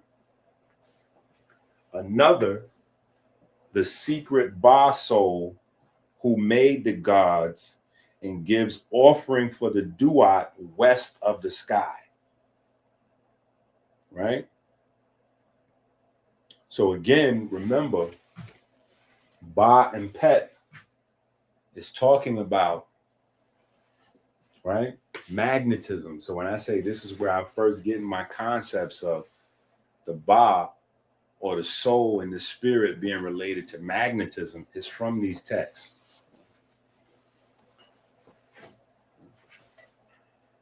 Steering oar of the east, Lord of two faces, whose rays are now seen, Lord who unites people coming forth at twilight, created forms of the house of mooring. So the mooring, the house of mooring, we're talking about the magnetosphere again, because the magnetosphere actually has physical iron that stabilizes it. Hail his two falcons, chief of their magistrates, court listeners of matters presented orally. You are the ones who lead the moored ones to their secret places.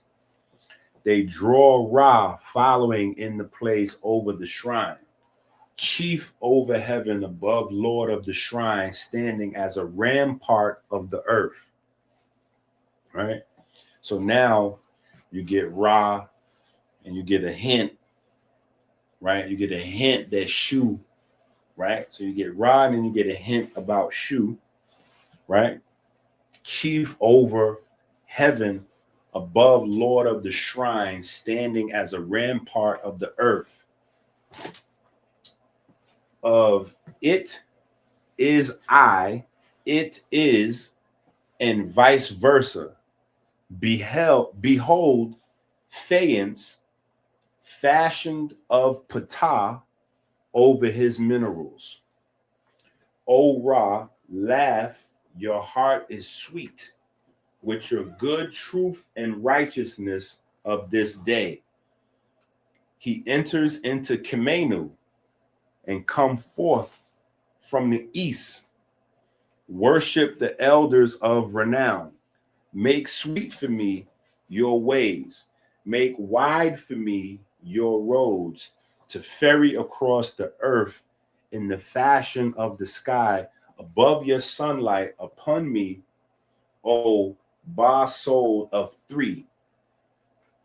Behold, I draw near to the God, speak into the ears in the duat, no wrongdoing of my mother against me, rescue me, protect me, with his eyes shut in the evening and sees everything in the darkness. So this whole entire, and it's more, so you have the book, you can continue reading it yourself, but this whole chapter, right, and large parts, almost the whole book is dedicated to this process, right? Energy becoming mass, becoming matter, matter becoming mass, becoming energy. And mass is really energy getting dense, right? And breaking down this whole energy system.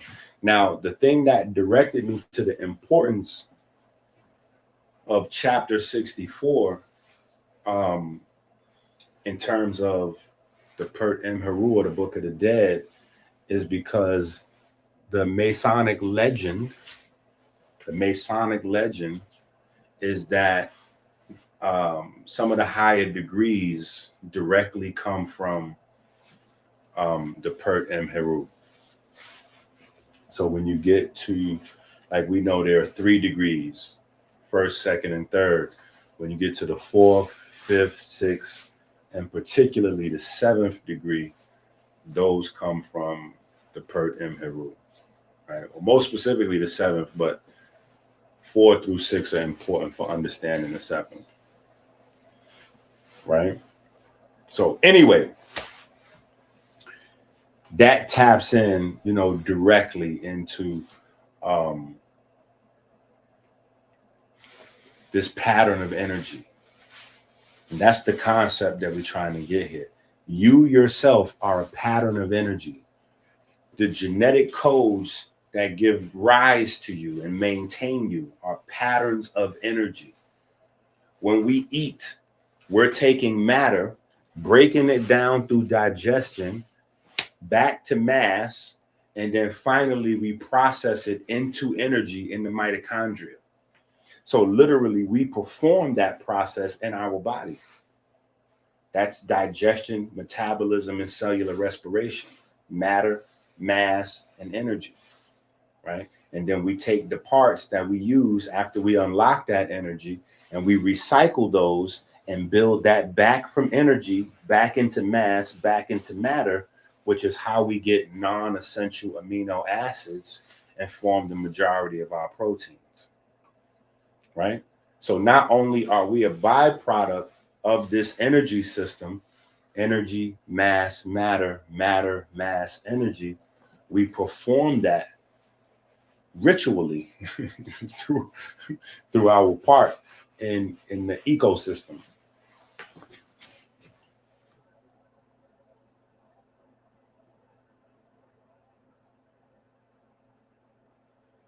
Yeah, you are what you eat. And more importantly, you are what you think, right? Because just as we have the tangible body, we also have the unseen or the spiritual body, right? So the physical body is what we eat, and the mental, emotional body becomes what we think and feel, right? In the beginning was the wave.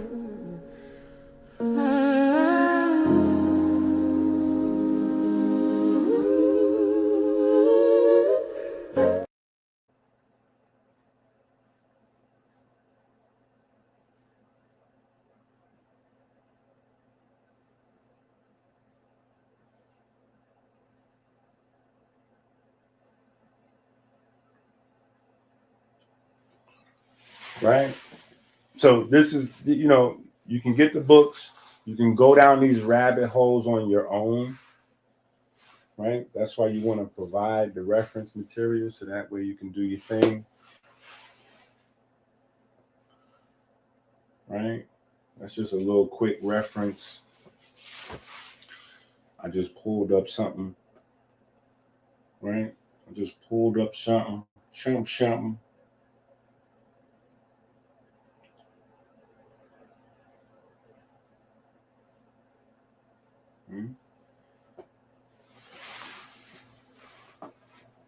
But this term, circumvallation, is a military engineering term, right? And obviously, they did not use the word circumvallation in Kemet or Egypt, right? But it is the word that we have that most closely means the same thing from the Pert M Heru, which is a continuous enclosure, right? And then that takes us back to the same space when we think of the 4 rivers, when we think of the enclosure, right? We've heard that story before, right? But that story comes out of the Pert M Heru in Kemetic Meteorology, right? So it's not describing a roof or a dome, it's describing a enclosure that is crucial.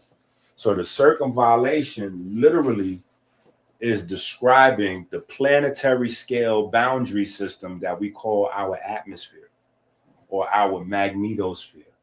That's literally in chapter 64, described in detail, right?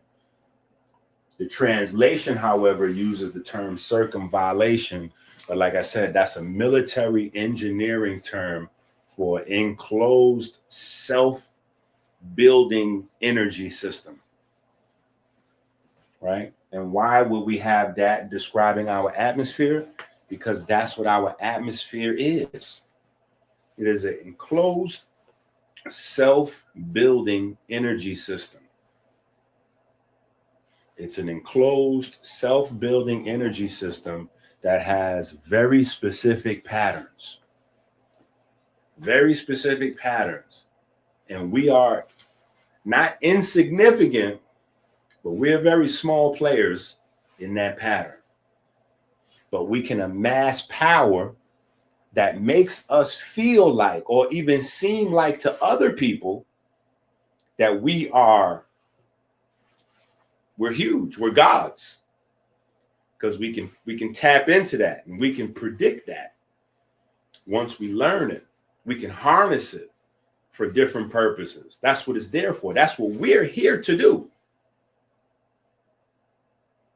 We're here to build within the ever-changing energy structure, right? But you can't really do that unless you learn what it is, right?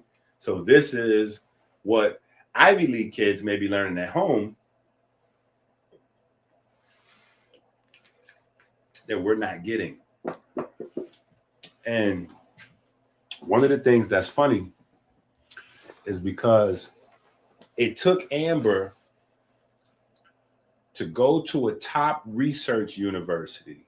Research universities is the top level universities right under, well, right now they like neck and neck with Ivy League. It took for her to really go to this school and graduate and do her thing to circle back around like, yeah, Dad, you're getting busy. Dad, you're getting busy. And it's because it's when you get to these spaces that you realize you had some of this information already, right? Like we have Tanai, right? Tanai is running around, like we reference articles from the National Library of Medicine and NIH and all that. Tanai is running around with them folks. Tanai got articles in there. We could pull up Tanai's articles in the National Library of Medicine and the NIH and PubMed and all that, right? But he got inspired doing exactly what you're doing right now. Tanai was at home watching Dr. Inky. And then from watching Dr. Inky talking this talk that some people they may not know, like, you do got them gold teeth in, I don't know, you know. Wearing them Gucci outfits and the gold teeth. I don't know how smart he is. And then he went, got inspired. PhD. He's at a whole nother level with it. Right? So there are pockets of people that are learning some of, all of this information in various forms. Whether they're getting it from academia, whether they're going back to the original texts, whether they're initiates somewhere in some secret system or something somewhere. This is all there is. There is not another thing. There is no other thing. It's your atmosphere. It's your atmosphere's ability to channel all of the cosmic forces into, it's 3:13. All right, we might have to take a break in a minute. I forgot I don't have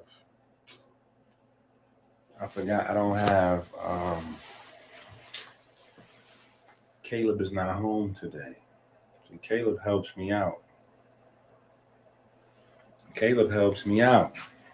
Yeah. He go get the little ones from the bus stop if I'm on the live stream. So I don't got to stop what I'm doing to go get them from the bus stop. Today is the first day of track. So they all went to try out for track. And I'm really not feeling that. Because it's like the school done took my children. You know what I'm saying? If your children are halfway decent children, you know what I'm saying? The school wants to keep them. They want them to participate in every program. I'm like, y'all need to stay home with daddy sometime. Yeah, we need to. But I know how to dog them. See, I'm going to just go get delicious snacks.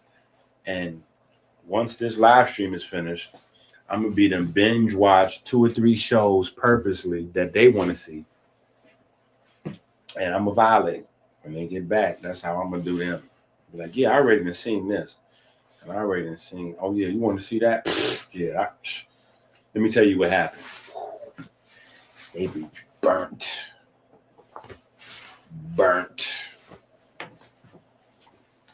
Totally violate them.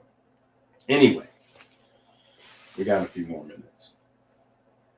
So anyway, what emerges from the full sequence of texts of the text is a whole system consistent with the technical layout of all of our modern terms and descriptions, just in an ancient theological framework, right? So we get Ray, the primary source of ordered external energy. Why? Because again, remember, the aspect that Ray is of the sun is the traveling wave, right? So Ray is the traveling wave, right? So Ray is the sun, you know, manifesting as whatever, up against the magnetosphere, doing this thing. And then when it penetrates through the atmosphere, then you have the horizon, Heru, right? The daylight, right? The sun, the thing that's stimulating our vitamin D, right? That's Heru, right? That's Heru, right? So that's the solar radiation, electromagnetic flux, right? The bark of Ray represents controlled transport through a hostile, unstable medium, right? A PEP represents unregulated turbulence, right? This is just we're just kind of recapping, right? The fish traps of Ray introduce containment technology, right? The fish represents souls, hence the Jesus references, right? And also ancestors becoming active stars in the sky, right? So you have a source of continuous energy leaving and coming in, right? The duat functions as an intermediate processing domain for that energy coming in and out. Jehudi, wisdom, measurement, timing, accounting, right? Is that measurement. Then we have the iron from the magnetosphere, or the iron from space, right? From meteorites, as the Ba and Pet, right? The metal of heaven. And obviously, because it commands or exudes an invisible force that was considered to be divine. So you have early pretexts of iron being divine hundreds of years before there's a Bible, right? Which is important. You have the iron doors, blah, blah, blah, blah. Then you have pyramid text 214, Coffin text 97. The ramparts a shoe. Da, da, da, da.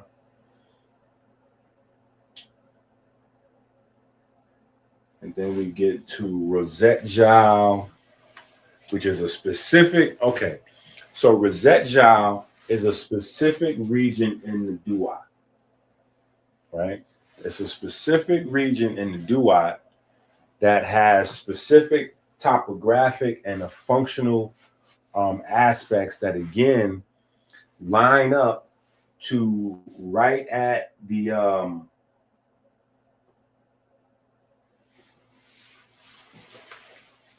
polar cusp.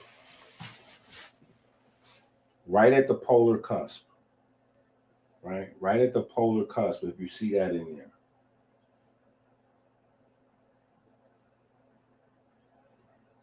Right here. Right? Or maybe this one here, where you see this is the polar cusp right here. Right?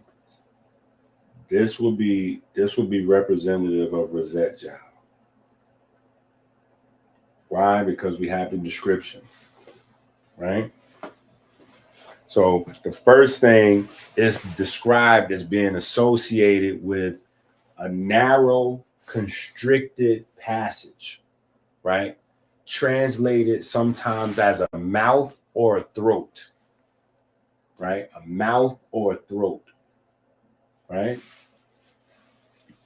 So this is a choke point. Right? Movement through this space is dangerous and regulated. Right? So this distinguishes it from the broader realm of Osiris, which is expansive. Rosette Jowl is repeatedly associated with Apophis or Apep. Right? So you have chaos lurking in this region. Right? You have chaos lurking in this region. So this is a transition corridor. It's not a destination. It's a transition corridor, right? This is where the solar bark passes through, right? For compression and resistance before emergence, right? It's very important to get these descriptions so we can get how the narrative, the theological narrative, lines up with the scientific description.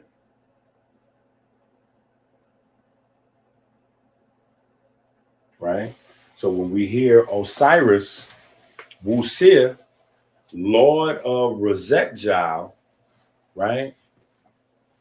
This is a part of the West. This is a part of the West, right? Because we have the Coriolis effect.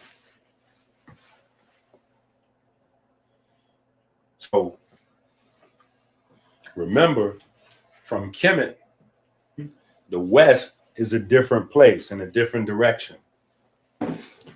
And because of how the Nile flowed, we have some debate on what they thought was north and south and how they viewed the world. Right? So again, I'm just saying that so be careful not to necessarily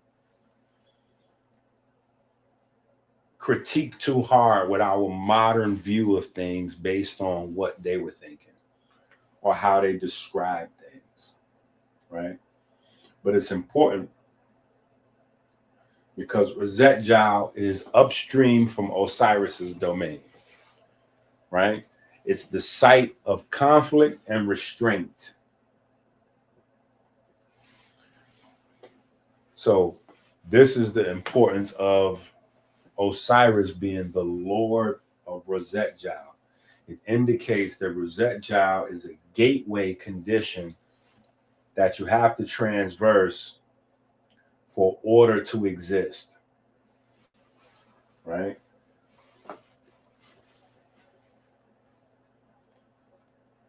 The same thing with the Great Stairs, which is important because at the same time as we understand Isis and the throne,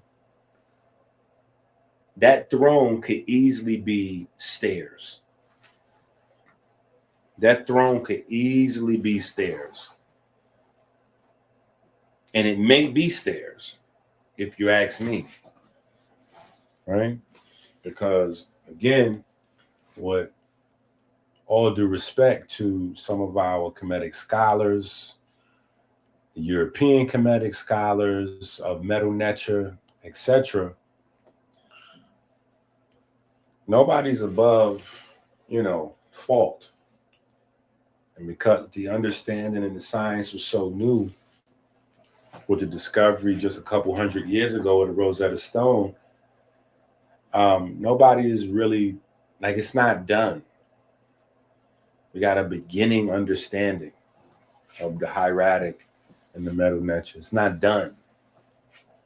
You had Pharaoh and Seti go off the deep end and say that nobody understands it. They were out of their minds, probably high, definitely high, right? Out of their minds. But within the over-exaggeration, there is some science or some actuality, because it's not complete. The unpacking of the Kemetic language and everything that it has, it's by no means complete. It is just getting tapped into.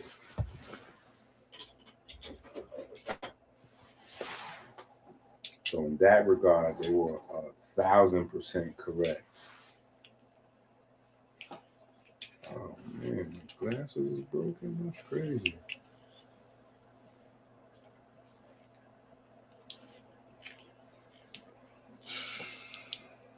This is what happens, man. When the kids start getting bigger, they start trying to get fresher. They want to wear stuff. Anyway, my bad. Yeah, I had to go to the center school bus and get these babies out of there.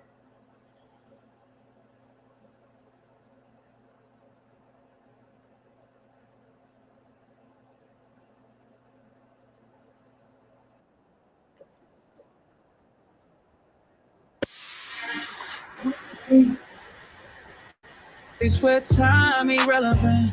Investing in self-development. I'm trying to be my best self. Best me. In a space where time irrelevant. Investing in self-development. I got shadows that know my name. They get louder when I'm tired or afraid. But I'm more than a voice in my head. I don't answer everything you say, nah.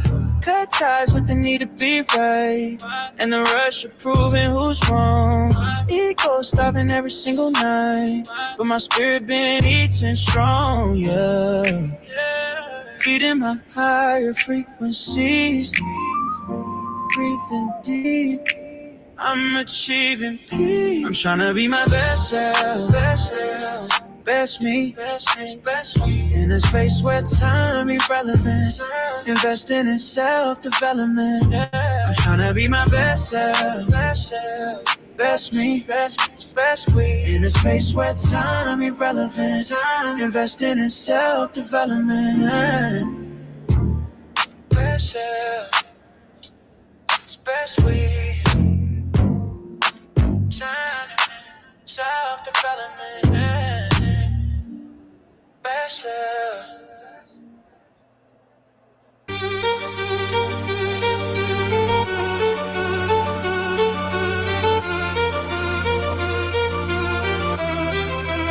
Bleach on the glass.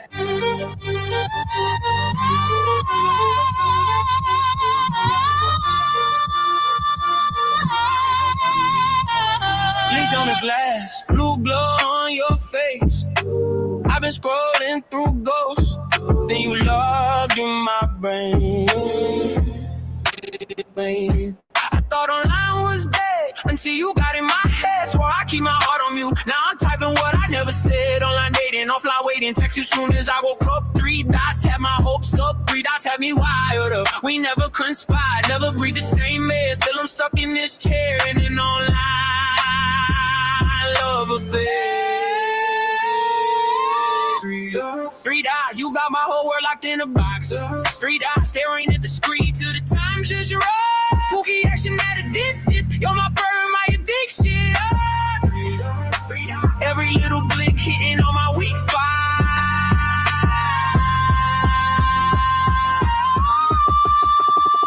Spooky action, are we twisted? Is it physics or religious? I love you like tea and biscuits. Little comfort in the glitches. Electron, proton, photon. Every ping got me so drawn. You say we hide on the late talk. Now my pulse in the inbox. We never met, still I'm breathless. Every message feels precious. Entangled with your existence. Heart buffering in the silence.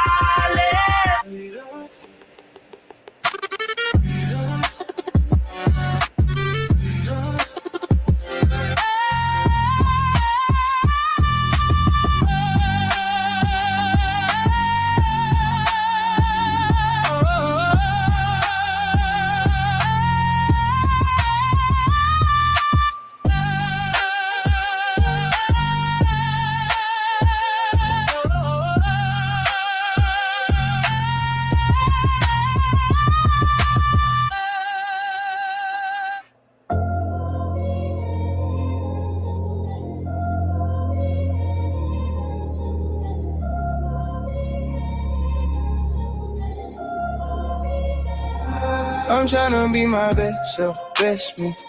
It's best we, when we move and sync, that's peace. In a space where time don't even mean a thing. I've been investing in myself, watch my spirit sing.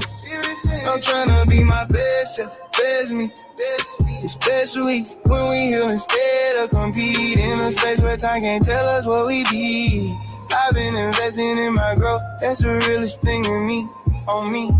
I got shadows that don't mind it. They get louder when I'm tired or afraid. But I'm more than a voice in my brain. I don't answer everything that is AI. Cut ties with the need to be right. That rush of proving everybody wrong at night. Ego starving every single night. But my spirit been eating strong. Feeding on my higher frequency. Watching all this in the world make peace in me. Slow breath, feel the pressure, leave my chest. I've been fighting for my soul, now I'm fighting for my rest.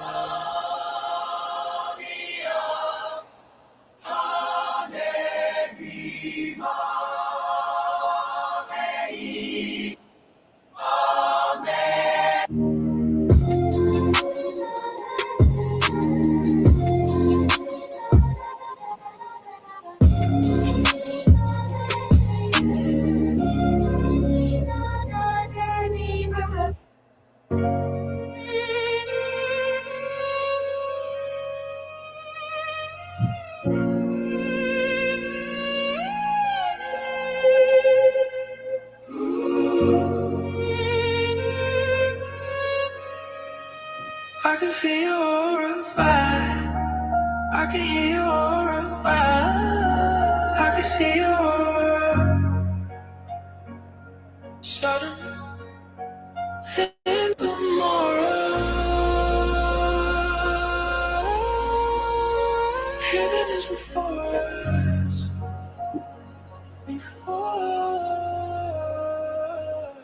Rigging the room, eyes closed, feeling the vibe, it's loud though. Game of life, one roll, hold my breath, watch it unfold. Energy thick in the air, energy moving like prayer. Music is a meth in my veins, counting the chances it change. Calculate place over plans, probabilities on your stance. Real pigment, real nerve conduction. Every smart twitch instruction. You walk, that's aura. You talk, that's aura. Yeah. You work, that's aura. Every time energy flip, that's aura. I can feel your aura vibe. I can hear your aura vibe. Yeah. I can see your aura. Sodom and Gomorrah. Heaven is before us. Before us. Before us. Before us. Reading the room, eyes closed, feeling the vibe is loud though. Game of life, one roll, hold my breath, watch it unfold. Energy thick in the air, Energy moving like prayer. Music is back on my veins. Counting the chances it change. Calculators from a glance. Probabilities all these stands. Real pigment, real nerve conduction. Every small twitch instruction. You walk that Sora. You talk that Sora. You work that Sora. Every time energy flip that Sora. Seeing folk flex fake halos. Load look off, that's payroll. I'll stay clear, change table. Same book, no fable. Energy speak for the name. Hey, shit cold, that's a flag, that's a game. Around my lane, off the muscle, silent weeds, fire hustle. Avoid ups, keeps guarding up what I love more. Every move mark in the field, or don't lie, it reveal. Front row seats in the fold. Stone cold hearts turn sword on the wall. Heaven in reach if we notice. Every small shift in a focus. Energy is in the air. Energy is in the air. It's one more. Energy is in the air. It's one more 7 days before us. Before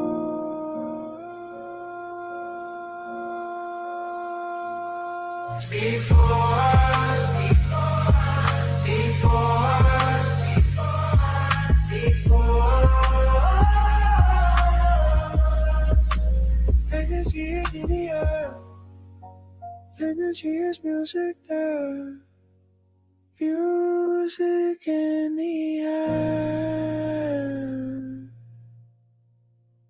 It's warmers. Heaven is before us. Before us.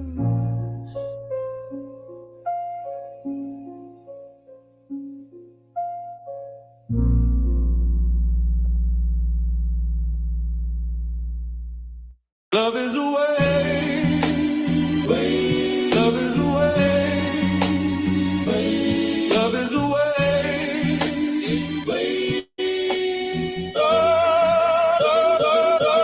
Love is family. Family is love. Love is energy. Love is God above. It's the apps getting healthy. That's the way we act. True family is the apps. We gon' build that last. Whoa. Love is family. Family is love. Love is energy. Love is God above. These recipes all look crazy. Yeah, and I'm definitely grateful to collab with Ink. Like he's been, sort of like a silent mentor, kind of like, guiding me through a lot of these different processes, and me reaching out to him. What do you think about this? What do you think about that? So that's just a testament to a lot of information that I gathered from him and other people.